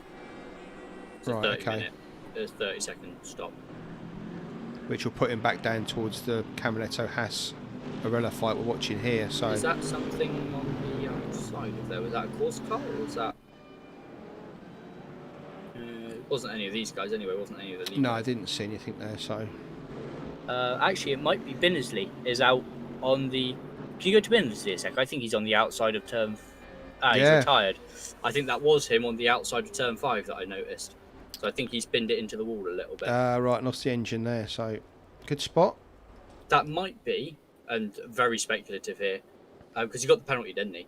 So that might be that he's messed up the bus stop, run across the grass, trying to keep it to as far to the right as possible, has clipped it on the tyre chicanes that you can see there, Yeah. and has got suspension damage. And as he's come round, he's gone through turn 5 and dropped it Right. because of suspension damage. That's a possibility. I'll see if I can find out from him. Yeah, shame from Rick, 'cause he was having an interesting race from his point of view. He was up and down like a fiddler's elbow, but unfortunately he is one of 3 drivers out, James Butler and Peter Hindle before him. Still got 24 runners though. The action's really here with the Camaletto, Haas, Arella and Wood fight. The ones that have been missed out from the pit stop, David Dawes jumped right up to 8th position from this. He's got about 3 seconds back to Manojlovic and 3 seconds back to Camaletto. So Dawes did well out of it, but the one who really did well out of it was Petr Peck. There's the 2 of them there fighting there. So they've managed to jump the Camaletto Badcock fight they were in before, use the pit stops to their advantage, and get out in 7th and 8th place. We knew Peck. We've seen Peck do this before, rather, at a couple of races beforehand, where he's had late race pace and just kept it together, kept the pace up and dragged himself up through the field while others were making mistakes. So good driving from Peck there in 7th. Door right behind him though, giving him no space in 8th. So we've got Manojlovic behind him and a gap back to Haas, Camaletto, Arella, Wood, Badcock, Kennans, and a gap back to Metcalf, Dmitriev, Wyatt, Schilling, Pazlicek, Fillingham still down there in 21st. He's actually just dropped into the pits. Oh no, he hasn't. He's just, that's why. Picked up as a pit stop, but he hasn't. He's lost it on the way into turn 1. He's back on his way again. From Deliver there you can see Kokorek and Bobby Gill bringing up the rear. We'll give a bit of love to... sorry, go on. With Binnesley, Hindle and I've forgotten the other one now. Butler out of the race, yeah. Yeah. So I'll give a little bit of love to Stoffmill. We always do this. He tends to lead and not get involved in anything, so I'll give him his little 5 minutes of fame. He's 7.5 seconds ahead of Grasmich, who's making that Ford GT really work around here. I don't know if it's maybe a track-specific car here, but certainly got a lot of pace up there in second. I believe it is known to be a bit faster in a straight line. Obviously, if you can, like we say, with all of them, if they can take the wing off it, they'll be grand. Yeah, I mean, there's not much drag on a GT anyway, is there? So low, so I imagine that's going to help him as well. Yeah, and obviously you've got a very low silhouette, which obviously matters quite a bit. Like, your actual drag coefficient is going to be fairly low in that car.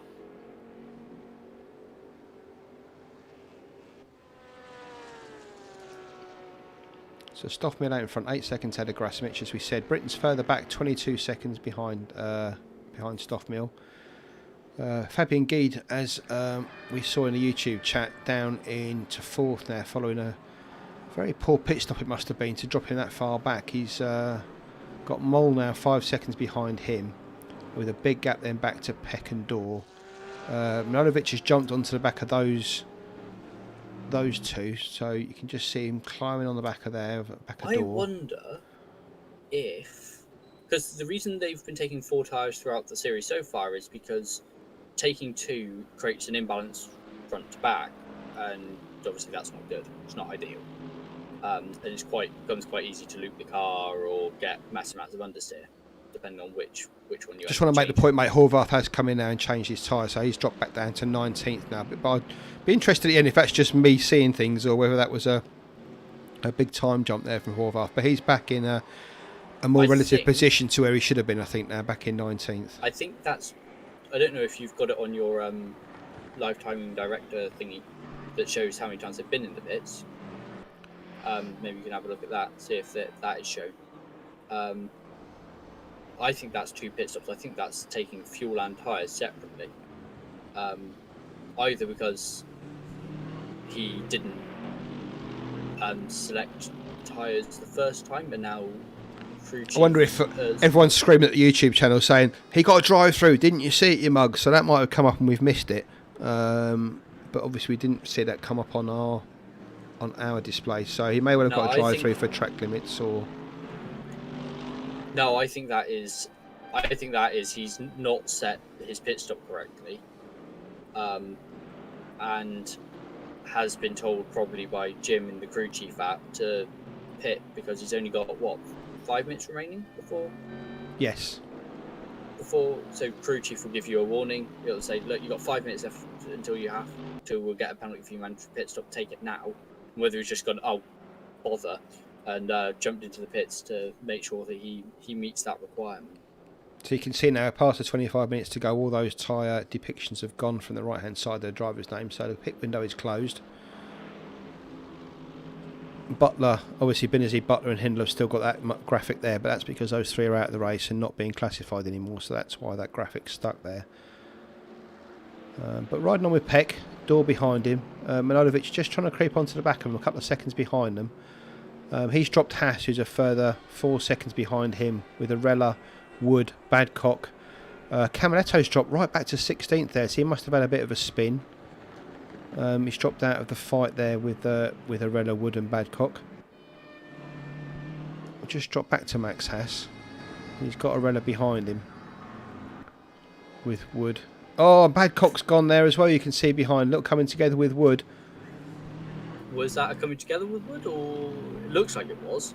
But I It, don't know. well, okay, it may have been a coming been. together with Wood. They both went through turn one at the same time, but Badcock was going backwards, so.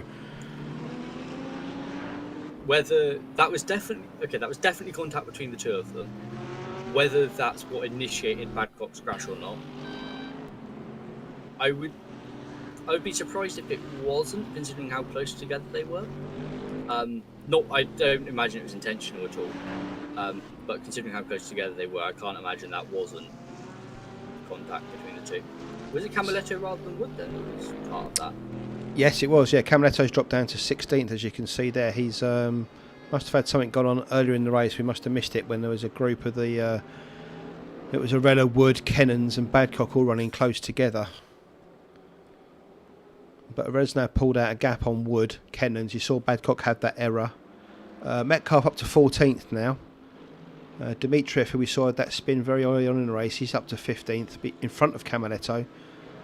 Mike Wyatt in the Bentley in 17th there from Schilling, Horvath, who we spoke about earlier, back in 19th. Pazlicek, Fillingham, who's had his problems, Deleva, Kokorek and Gill. So that's your race at the moment. Stoffmill still out in front.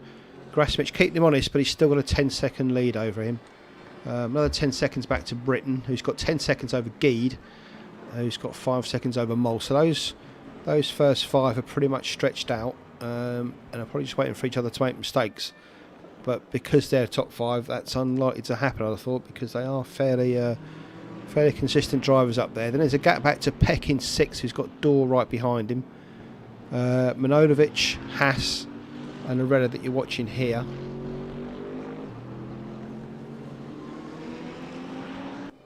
There's Haas coming through, Arella behind him.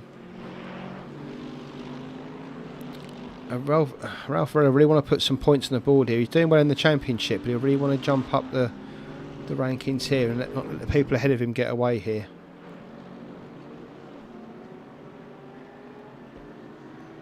It's going to hurt people like Horvath as well, down in 20th place there. He'll need to pick up some points.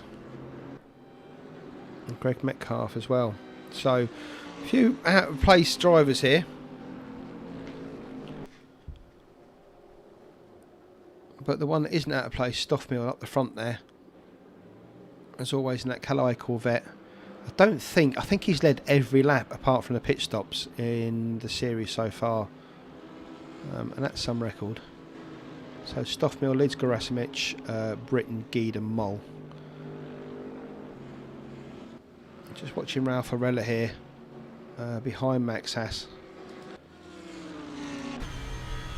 Getting into that danger zone now where who's going to pick up the slipstream and look to slingshot around him. Is he going to be made to go outside, taking the third line through the triover? Obviously puts you on a bit of a dodgy one for turn 1. Slams into Haas there. I think that was just 2 into 1, doesn't really go. And Haas keeping the position there through to turn 2.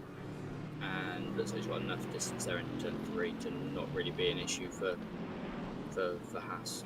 Yeah, I mean, it's like he's got the acceleration out of the at the bus stop. But it just seems to hit a wall around that banking as he comes onto the pit area. Well, obviously, as you go high, you end up like fighting gravity for a start.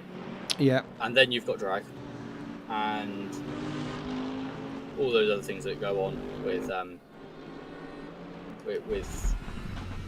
drag. And what you've got to remember is that the just a little bit of a physics lesson for you guys. When you look at equations for drag and drag force, like the actual force that you will feel from drag, your speed, your velocity value is actually squared.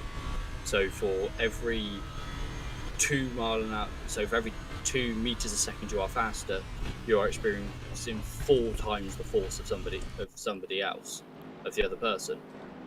So, well, sorry, for every time it doubles, every time your speed doubles, you get 4 times the amount of drag. That's why when you get the top speeds on those Bugattis, you can only get to a certain speed before it is literally like driving into a wall, isn't it? Because you get so much drag. But also what happens is you've got more speed than the guy ahead of you. You come out, you've now got more drag acting on your car than the guy next to you. And good driving there from RRLeagues. Managed to get the inside on Haas there as he come into turn 1. So he'll hold that now. I'll say he will. Although Haas is going to be cheeky on the exit and try and sneak underneath. They're going to go not quite too wide through turn 2. Yeah, good driving from RRLeagues there. Managed to keep that one. He just managed to get the inside as he come down through the tri-oval area by the pits and just get on the inside, which gave him the correct line into turn 1. Haas is always going to struggle from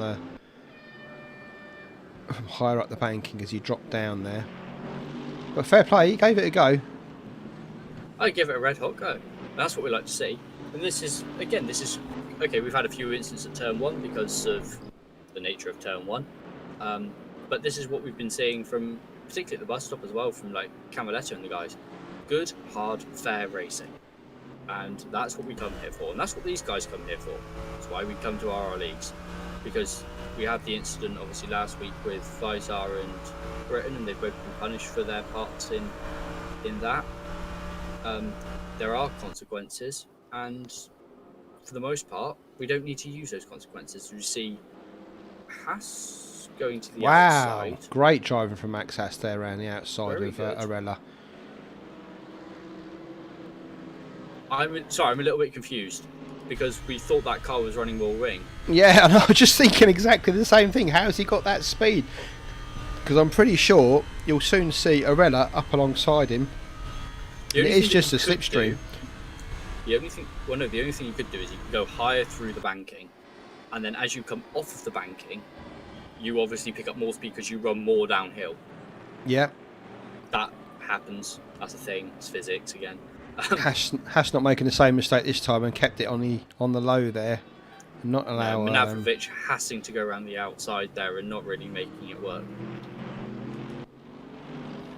For those of you wondering, no, I won't stop with the puns. They're fantastic. It's been 23 years with them. We'll get back to the Haas-RRLeagues fight in a second. We've just got Pekdor and Milanovic here. You can see Milanovic is now on the back of these two, so that'll start getting tasty in a few laps' time. I'll just go back to Haas and RRLeagues while the two of them are sorting out exactly what order they want to be in here. And are they that's Peck in front, isn't it? It's Dor in front. Oh, sorry, it's Peck in. So it's got Haas and Milanovic. You've got Dor and the Merc in front. That's not Peck. That's not Peck. That's not Peck. That's Kukrak. Ah, right, okay. They're in the team together, so that must be the BH Racing 2 BMW, which would mean that's Kukorek if it isn't Peck, because Peck should. It is Kukorek. There we go. It is Kukorek.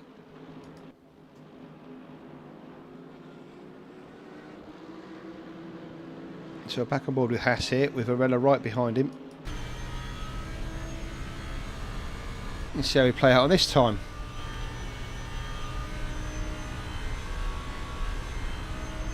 Haas again going low. The good thing is that we're getting relatively clean passes, which, not just in terms of contact, but in terms of time loss, they're not really losing any time to each other. So this is where that peloton thing starts to come into effect. Is if you're obviously battling like Gede and Clive were, then you end up both losing time. But where they're kind of overtaking and leapfrogging each other every couple of laps, you're not actually slowing yourself down too much doing that. So we'll see if they can keep that going and can not struggle with each other to try and keep the positions and just kind of happily do that. That's when we'll see the quicker lap times come from the pair of them. Yeah, I think that's why Camaletto struggled earlier. He was losing so much time battling everybody on his tail. It was only a matter of time before he got a nudge or lost a couple of seconds. So, you know, like you said, that's the sort of thing you don't want. But when you're like these two and they're just swapping positions but not actually costing each other time, they are gaining like at least half a second with the slipstreams that they're giving each other. So, just seeing another question in the chat from Tom. Do we think that Mole is catching to Gede, or has that stayed fairly... He is catching him, but not at a great rate of knots. I mean, Gede's slipping back into his grasp, but it's about 5 seconds. I think it was about 7 earlier. So Mole is picking up on him, but I don't think it's going to be... Mole catching, but probably not for the end of the race. 13 minutes. He might get to him by the end of the race, but I don't think he's going to... Obviously, Gede's got plenty of pace. You saw him fighting with Clive earlier, so... Whether Gede's just taking it a bit easier managing that gap. Possibly, or he might just have lost a little bit of pace through the race through exhaustion or tiredness, or literally just, you know, you get comfortable at a pace and you don't realise that you're losing about half a second a lap than you were doing at the start of the race. So that just might be coming into Gede there. But 5 seconds for Mole to catch him for the end of the race, I don't think that's likely, but you never know. I think the first 5 are definitely kind of in their places. Obviously, you've got Peck and Dorr and Manojlovic fighting over that. We said that'll get tasty soon, so that's about to get Larry. You've seen here Haas and Arella fighting over 9th and 10th, with Wood just getting a little bit closer behind them as well.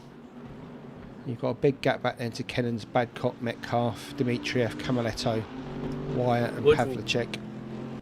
Wood's at that really annoying range that you know that if they just keep fighting, you're not going to catch, or you're not going to pass anyway. Yeah, it's very similar for me in the Audi race, mate, at the weekend. It's like when you're karting, you're trying to go as fast as you can, and they're just, every now and again, you get close to them like an elastic band, and then they go away again.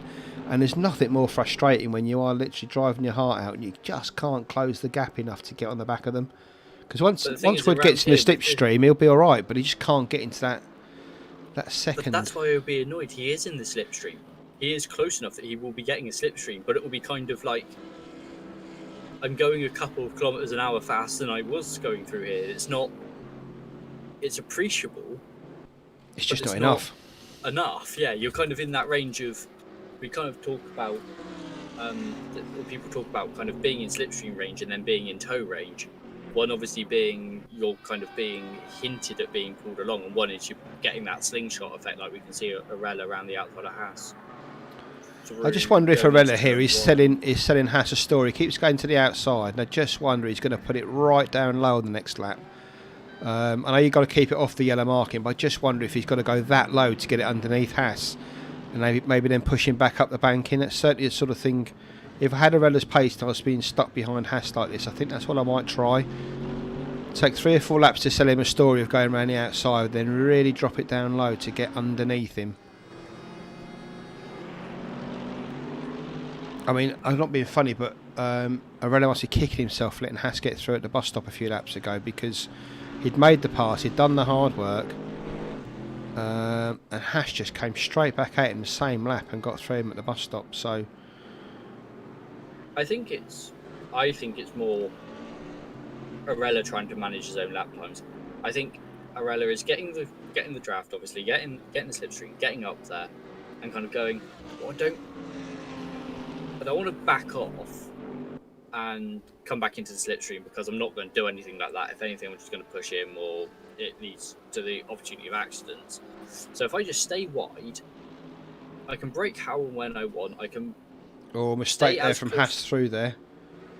Maybe he's just get got a wiggle on. Here, just got a wiggle on there. So I wonder if this is Arella's chance here.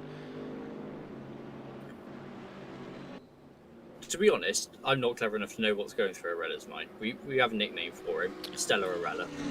This is where I'm thinking Arella just needs to sell him a dummy to the right, then drop down onto that. He's left him a little bit of a gap. Oh, he's not close enough. He's not close enough, unfortunately. He hasn't left him a gap either because of the way the tri-oval is. It's less that the tri-oval meets the kind of natural where the yellow line would expect to go. It's almost like the yellow line comes up to meet the tri-oval a little bit. Yes. So you kind of all get filtered up towards the tri-oval rather than it kind of being the tri-oval filtering down towards the yellow line, if you get what I mean. Yeah. So that you think that there's the room there on the inside, and actually when you get there, there isn't. So we just jumped up to Petter Peck here. I'll keep an eye on the Haas-Arella battle for you, just to see if anything happens there. But this is the Peck-Dor-Manojlovic battle for 6th here.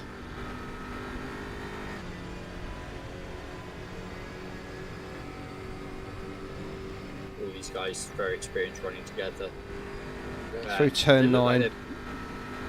They look like they're just going to be sensible about it, don't they? It doesn't look like... I think both Dor and Manojlovic had a bit of horror... Like, Dor had a bit of a horror story, didn't he, at Hockenheim. Manojlovic had an absolute horror story at Slovakia Ring and wasn't too hot at... wasn't too hot at Hockenheim. So I think maybe those two are just settling down a little bit and being a bit sensible, take the points. Look at Nigel Wood there. He's crawled onto the back of these two. So it's now a 3-way battle. And Haas has got a lot to think about now. And he'll be hoping that Haas just goes a little bit wide here to try and fend off Arella and maybe sneak up. No, he's just backed out of that one. Fair enough. So we've got two battles, 6th, 7th, 8th, Peck, Dor and Manojlovic, and this battle between Haas, Arella and Wood. That's an interesting thought. That's quite a possibility, Tom. Tom's thinking that Arella is he's less sizing up the move into turn 1, more sizing up the run to the line. Possibly. I'm guessing he didn't have Nigel Wood factored into his calculations when he was doing that, because Wood had about 2 seconds back there, but... He might have a bit of a hurry up now. Yeah, exactly. Yeah, it might be that he's just sizing up that run to the line. Because obviously if you go at the right time here, then the run to the line is going to be interesting. Yeah, and there's 6 seconds ahead of Haas there to Manojlovic, so they are fighting over 9th. They're probably not going to get any further up unless there's an instant ahead, which is not out of the question with Peck, Dor and Manojlovic fighting. You've seen Manojlovic... had a couple of errors today. Yeah, exactly. So it's not out of the question, but these guys are obviously fighting for this one position here. Haas doing well to fend them off like this, but we saw what happened earlier in the race when Clive was being pushed and pushed.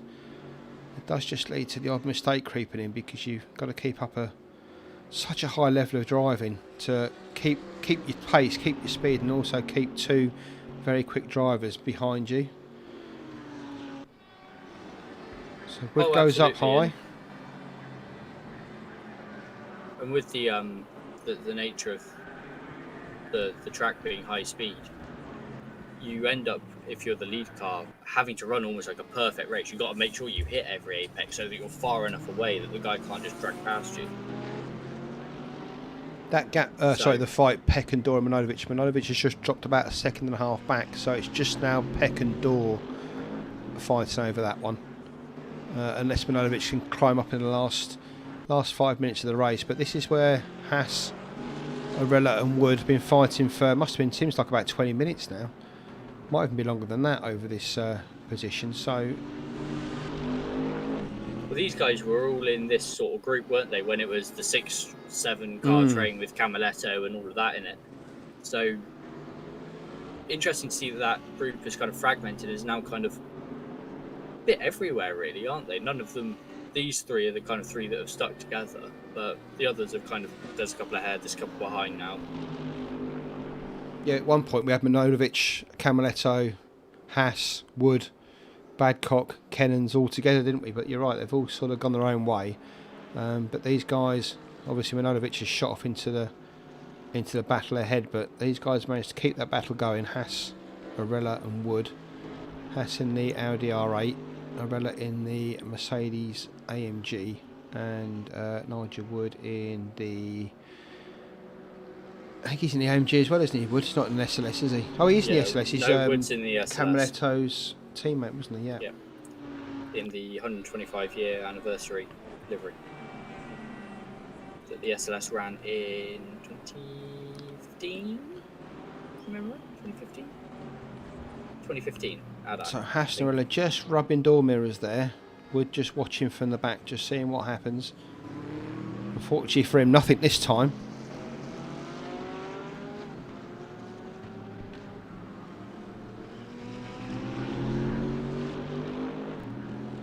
Gotta say, it's really impressive driving from Haas. This really impressive. Just as we're going through some of these turns, we can just see a little glimmer of the other Audi, the other number 1 Audi in the background. Badcock. Yeah. Do you think that they're just? Obviously, I'm not suggest. I don't think Haas has got the speed on these guys to be intentionally backing them up. But are they backing themselves up into Bangkok a little bit here? If there was 20 minutes to go, I might say yes, but I think with 3 minutes on the clock and a lap... There's 3 minutes on the go, is there? Yeah, I don't think that's going to happen. So we've probably got, what, another two laps and a lap they're on? 144's, yeah, about that. 2 laps, definitely, maybe 3. 4 would be pushing it. 4, I don't think it would be 4.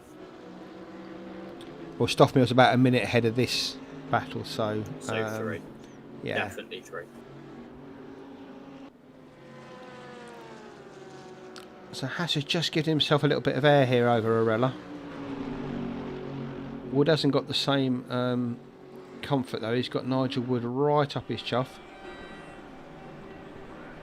Wood goes high again. Downforce a bit like Jack is.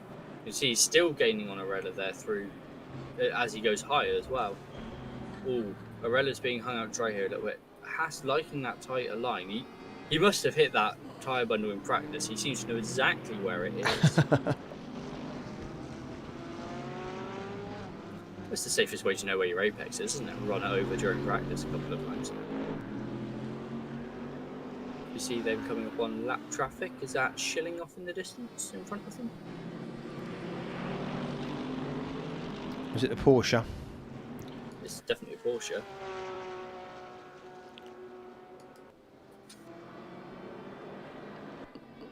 Schilling and Finnegan way back in 20th, 21st. There's the Peck, Dorr and Manojovich fight. You can just see Manojovich has just dropped back a little bit off that fight, so it's just Dorr and Peck fighting over this at the moment.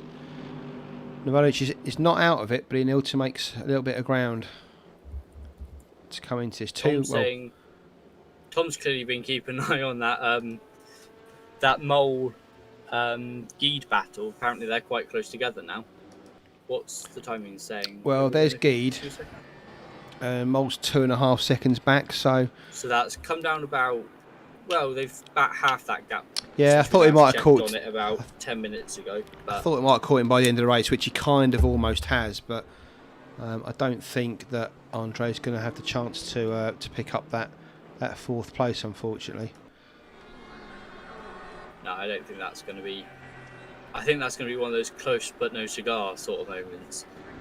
You'll come across and go, oh, damn it! If only I had like 10 more laps. So fair play to Manojovich. He has picked up on Dorr there. He's almost closed that gap down to nothing now. So we have got a 3-way battle to the line. Went a second and a half out. I think that was backing off through the bus stop or maybe through turn 1 to give himself a bit of space. Possibly. Maybe give another run at this group, or even just I'm not getting involved in that. That looks like it's going to be an accident, so I'll give myself a couple of seconds just to. I'd rather be in what they're fighting over 6th, so he's 8th. Yeah, I'd rather be in 8th and alive than further down the order. Just to say, it's still Haas, Arella and Wood back there. They're still fighting as close as they were.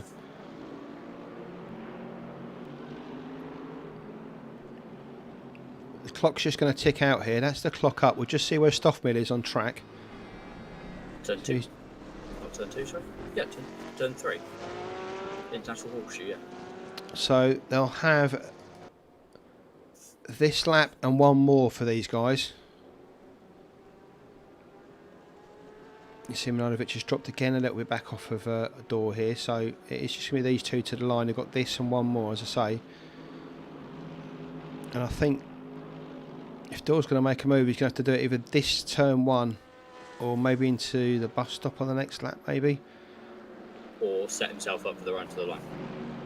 Still a possibility. Yeah, it is, but that BMW is so quick. I just don't think the Merc's going to have the... You wouldn't rely on it. It's one of those things that, you know, if you're coming up to the line and you're kind of willing the car on to get that extra position, you'll obviously dive to the inside or try and go around the outside, whatever, try and get that nose in front. But at the same time, you wouldn't want to be relying on it. You definitely want to get the pass made earlier on in the lap and hold it to the line. Anyway, Mike Stoffmill, once again, like I said earlier, he's virtually led every single lap, apart from pit stops. He's led every lap of the series so far. He's going to come through for another race victory, providing he doesn't lose it, which, let's face it, he's not going to. Comes around the last corner, over the line. Just, I'm losing words, and I've got another how many races in this series? Another 5 to go. Yep. And I'm already losing words of what to say about Mr. Stoffmill. Another great performance from him. We haven't really spoken much about Grasimic, but he's taken that Ford GT all the way to the line. Going to come over in second. Just 2 seconds back to Clive Britton. Clive was very much catching him then. He was. Gives a little hello over the line. Geed and Mole. I think that was the AI. No, it was Clive. It was definitely Clive. Geed and Mole will keep an eye on. There's still 2 seconds between them two. This is Pekdor, Milanovic. They've kind of split. In fact, everyone's kind of split up now. There's at least a second between everybody. Not between Wyatt and Kennens. Looks like they're close together.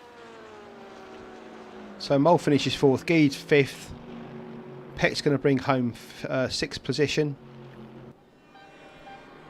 Good drive from Petr Pek there, over in 6th. David Dorr a little bit further back in 7th. 5th? Why is that showing 5th? I think someone's dropped out the server, mate, that's why. Okay. Ooh, okay. Yeah, who was up in... yeah, I think it was Geed. Geed, yeah, Geed's dropped out the server, so that's why everybody's a place up, but they're not. Yeah. We don't advise that because it can do screwy things with race results. But big battle to the line here between the BMW and the Bentley. Looks like the Bentley's going to have it.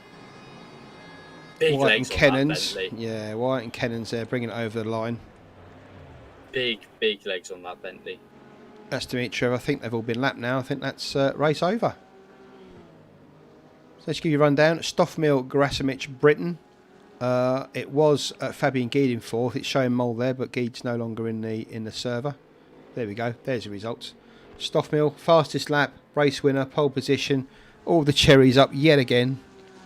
Just irrepressible. Mike Stoffmill, Grasimic in 2nd. Clive Britton 3rd. He'll be ruining that spin early on, Clive. That's a shame for him. He could have had a bit of a better result there. Geed in 4th. Andre Mole. Good race from Andre in 5th there. Peck, Dorr and Milanovic. You saw those 3 battling at the end. Good driving from all 3 of them.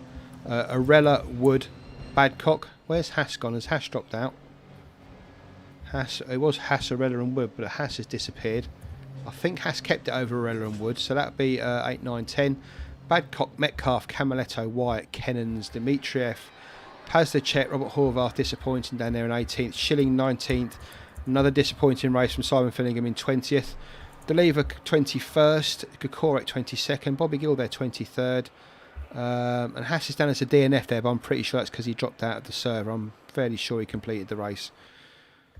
So there we go. That was a good race, wasn't it? Interesting. Mike? Another one. Go on then.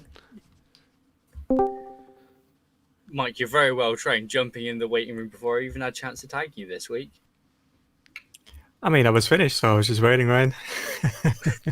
We were just saying we've got another 5 races to go, Mike. We're kind of running out of things to say to you. Yeah, I mean, this was kind of a boring round for me, wasn't it? I'm sure there was a lot more action slipstreaming behind me. I mean, the first few laps, Clive and Grasmich were keeping you fairly honest, weren't they? Yeah, I'm not sure if were they bum drafting or not. No, they They were bump drafting, not quite, but Clive had an issue, didn't he? Which meant that you, I say, you ran away with it a little bit. You're already running away, but kind of put paid to that battle, and it wasn't. It was him and Geed, wasn't it? Geed, sorry, yeah, not Grasmich, It was Geed, wasn't it? The two of them were fighting quite closely, but still managing to keep you about 2.5 seconds. And then Clive had a spin, and then from there on, you just pulled out over Geed 7, 8, 10 seconds, and it just kept going up and up and up. So, yeah, I was just finding time the entire race. Last time I spoke to you guys, I said that I needed some practice to get the GT3 lines on Daytona down, but yeah, nothing came of that. I wouldn't recommend it, but I basically hopped in like half an hour before the start and started learning my reference points. And did you strip wing out for it? Sorry, what? Did you strip your wing out for it? You're running quite low downforce on it, obviously. I ran like 0.4, 0.5 centimeters less in the rear ride height and 2 and down on a wing. Yeah. Just to get the car to be flat. That'll differ for every single car, but like for instance, like an Audi needs to remove like at least 1.5 centimeters from the rear or something. And the AMG can't really do anything. Yeah, I mean, I know there was no part of the track that's going to cause you any problems, but which was the hardest part for you in that? I guess there wasn't really many, was there? Let's be honest. Well, it's kind of like the bus stop. You need to be aggressive over the grass because the track limits are quite generous. So you really have to push there, and if you get it wrong, you can spin out. Turn 1 is probably the more difficult corner. It's just kind of odd braking into like a slight curve. But after a couple of laps, you have that down. It's not really an issue. So that's 3 from 3 from you now. Sorry, go on, Ethan. Yeah, I was just going to say, I'm assuming usual strategy, kind of, we saw you pitting around the halfway mark, and then all 4 tyres. All 4 tyres, yeah. I think you could get away with just 1 axle. I think that Alexander did. He did well to get that home, but for me, there was no reason to risk that. Plus, I kind of wanted to do like a 44 race lap. So I'm guessing the reason because obviously we didn't see anybody taking 2 in the other 2 rounds. I'm guessing that's because you're wearing the rights a lot more, so the imbalance is left-right rather than front-rear. Is that right in thinking that? So if you're only changing 1 axle, you don't create as much of an imbalance? I mean, there isn't really an imbalance on this track anyway. It's sort of all 4 tires are equal. The rear right's probably taking the least punishment, but I'd say if I had to choose to change 1 axle, it would just be the rears, because you don't want to have fresh fronts and completely worn rears. You just can't get out of the corners and you risk spinning, right? So I imagine Alexander changes rear axle. Should we find out? Sure. Oh, is he there? Bring both of you in here, Alex and Clive. Alex, we're just saying that you we think you only took rears. Is that correct? Oh, his mic must be playing up. Well, we've got the podium anyway. Let's speak to Clive. How'd you get on, Clive? Another podium finish for you. Congratulations. Thank you very much. That was a tough race. Very tough. Lonely, tough. Yeah, I mean, you were fighting pretty hard with Fabian Guide there at the start. We were just saying you managed to keep Mike fairly honest at 2 seconds, but then you had that spin into turn 1. Yeah, that was very disappointing, because I think it was really the only my only little boo-boo the whole race. And I think if I had had maybe another 3 laps, I might have given Alec a run to the line, but I kind of started pushing too much towards the end and lost a bit of time. But geez, that was really good fun, and well done, Mike. That was a flawless victory. Thank you, congrats, Clive. It's a shame you and Fabian couldn't get to a gentleman's agreement to bump draft to close me down. Yeah, I know. Yeah, in my head, I was thinking the same thing, but you know, when the blood rises, you know. Yeah, both drivers have to be up for it.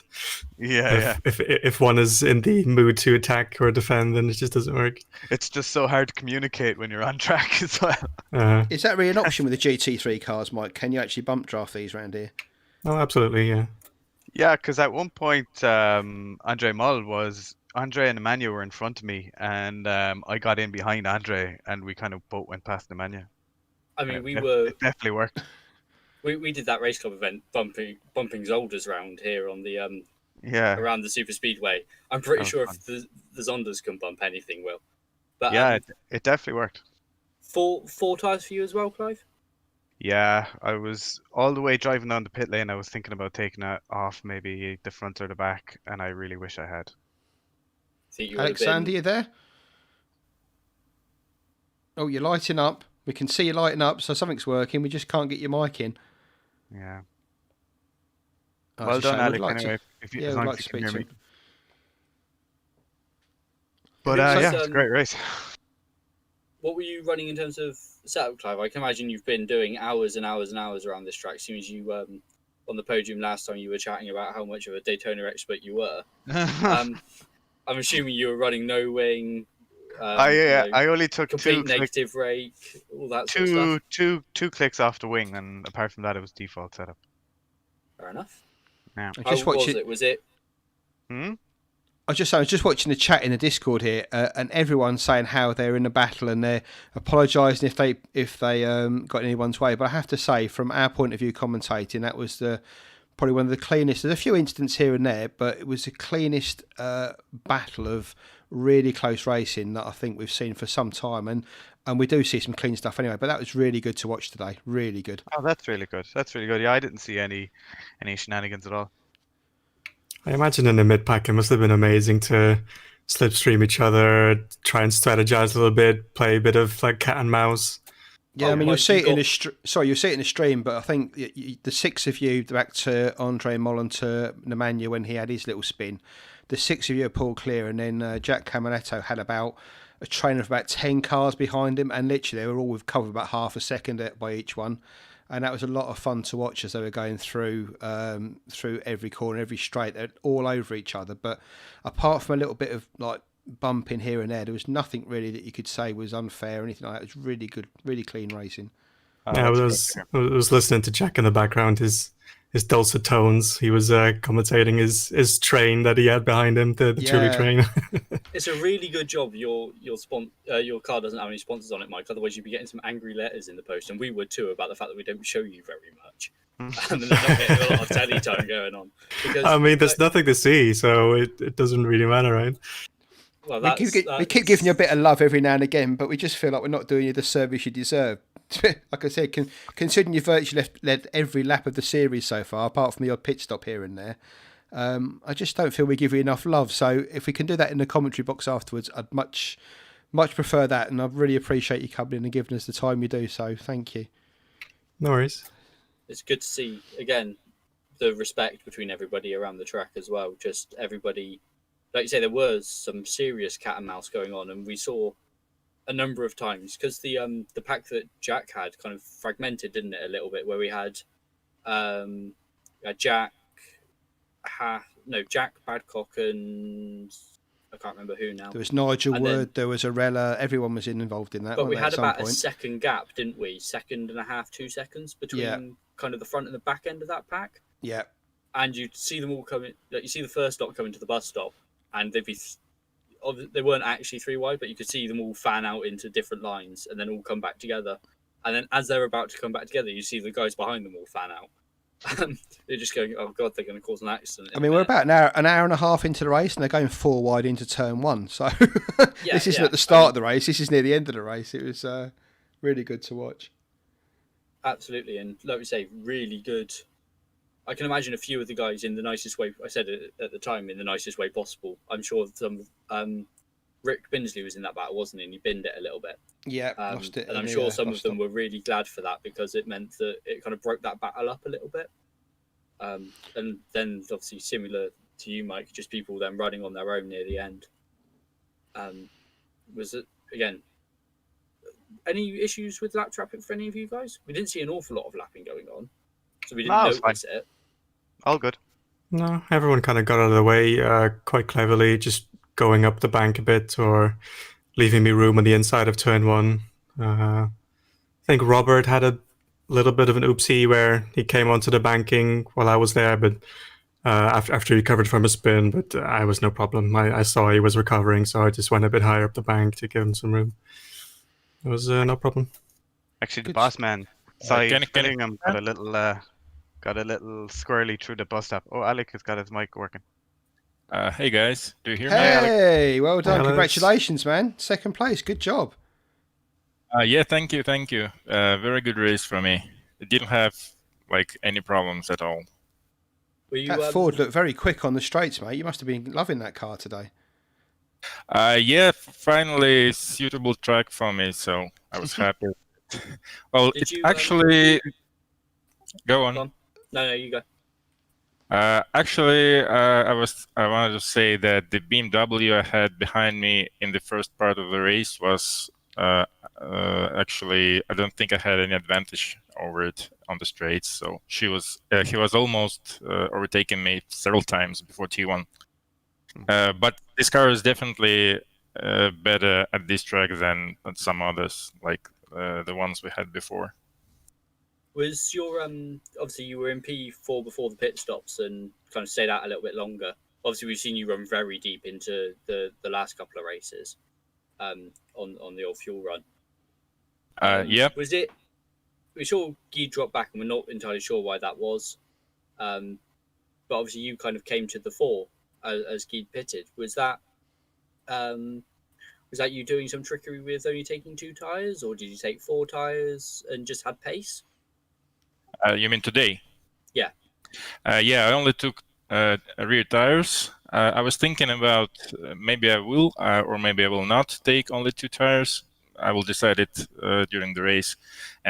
And since I was very close behind P3, I thought I will give it a go. Obviously, it compromised the pace in the second half of the race a little bit, but it gives, I think, 15 seconds to change only 2 tires instead of 4. So that gap helped me to get into second.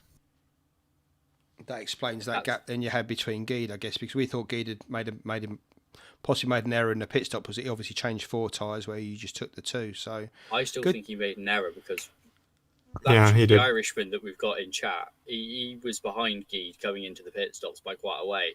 He ended up quite far ahead of him. So unless Clive's lying to us, which I'd never suggest. I also absolutely nailed my fucking pit stop as well. So. Okay, fair enough. You just absolutely nailed the pit stop. You didn't take 2 tires, but you did nail it. It was literally you came to a stop. They had it on the jacks, did they? Yeah, man, nailed it. Because you were talking about this at the last race, and you decided not to go with it because you decided you might do it at the last second at Hockenheim. Did you do the manual pit stop this time round? Yeah, I did it in Hockenheim as well. I've done it since the start of the season. Okay, because I know that wasn't there one race that you were talking about not. Oh wait, no, I didn't do it in round 1. I've done it in the last 2 races now. Okay. Works a charm as long as you remember to do it. Yeah, I did. I did. Well, guys, thanks for dropping in. We better let you go because obviously you've got your evening to get onto. So, congratulations, Mike Stoffmill, the winner. Alexander Grasmich, second, and Clive Britton, third. Congratulations, guys, and we'll see you in the next round. Thanks, guys. Yeah, thank you. Thank you. Cheers. Cheers, guys. Thanks. Good night. Well, Ethan, that brings another round to a close. Another 5 races to go. Where's the next one from? You know how to say it. I do know where it's from, but I just don't know how to say it. It's from Germany, mate. It's the Dekra Lauschitz-Ring Euro Speedway. Lauschitz-Ring. That's fine. Yeah. I just wanted you to say it because I thought you were winding me up when you told me how to say it. No, I thought you wanted me to say it live so you could say, I told you. No, it's Lauschitz-Ring. So that's in 2 weeks. Before that, we've obviously got the Audi TTs this Sunday. You should watch that. It's such great fun to watch. We don't have the commentary, unfortunately, because both Ethan and myself are racing. But to be honest with those, you don't really need commentary. You've just got to watch because there's action going on all over the place. And I think if we were commentating, we'd struggle to be able to pick up the amount of action there is. So join us on Sunday evening for that. And then next Wednesday, we've got the GT4s again. Those are from Assetto Corsa Competizione. The GT4s are around... I'm just trying to think where they're around next week. I do know, and I've forgotten. The Audi's around Norris Ring, so that's going to be just madness. Yeah, a absolute mess. A mess, madness, and everything. It's going to be such a great race to watch. And then we've got the race club event, I think, the weekend after that. So yes, that's the 3 the hours 3 hour around the one. Nürburgring. If you do want to get involved in that, there are still places left for the 3 hour race. So if you've listened this far and you've watched this far, you're obviously interested. So come over to our Discord, our RRLeagues.com. Get involved and we'll get into that race. And honestly, you can be involved in stuff like you've seen tonight, which has just been fantastic to watch. Ethan, as always, thank you very much for all your help during the commentary there. You're always welcome. Always a pleasure. Never a chore. And we'll leave these lovely people to get on with their evening. So once again, from Daytona, thank you very much. And Ethan, I'll let you say good night.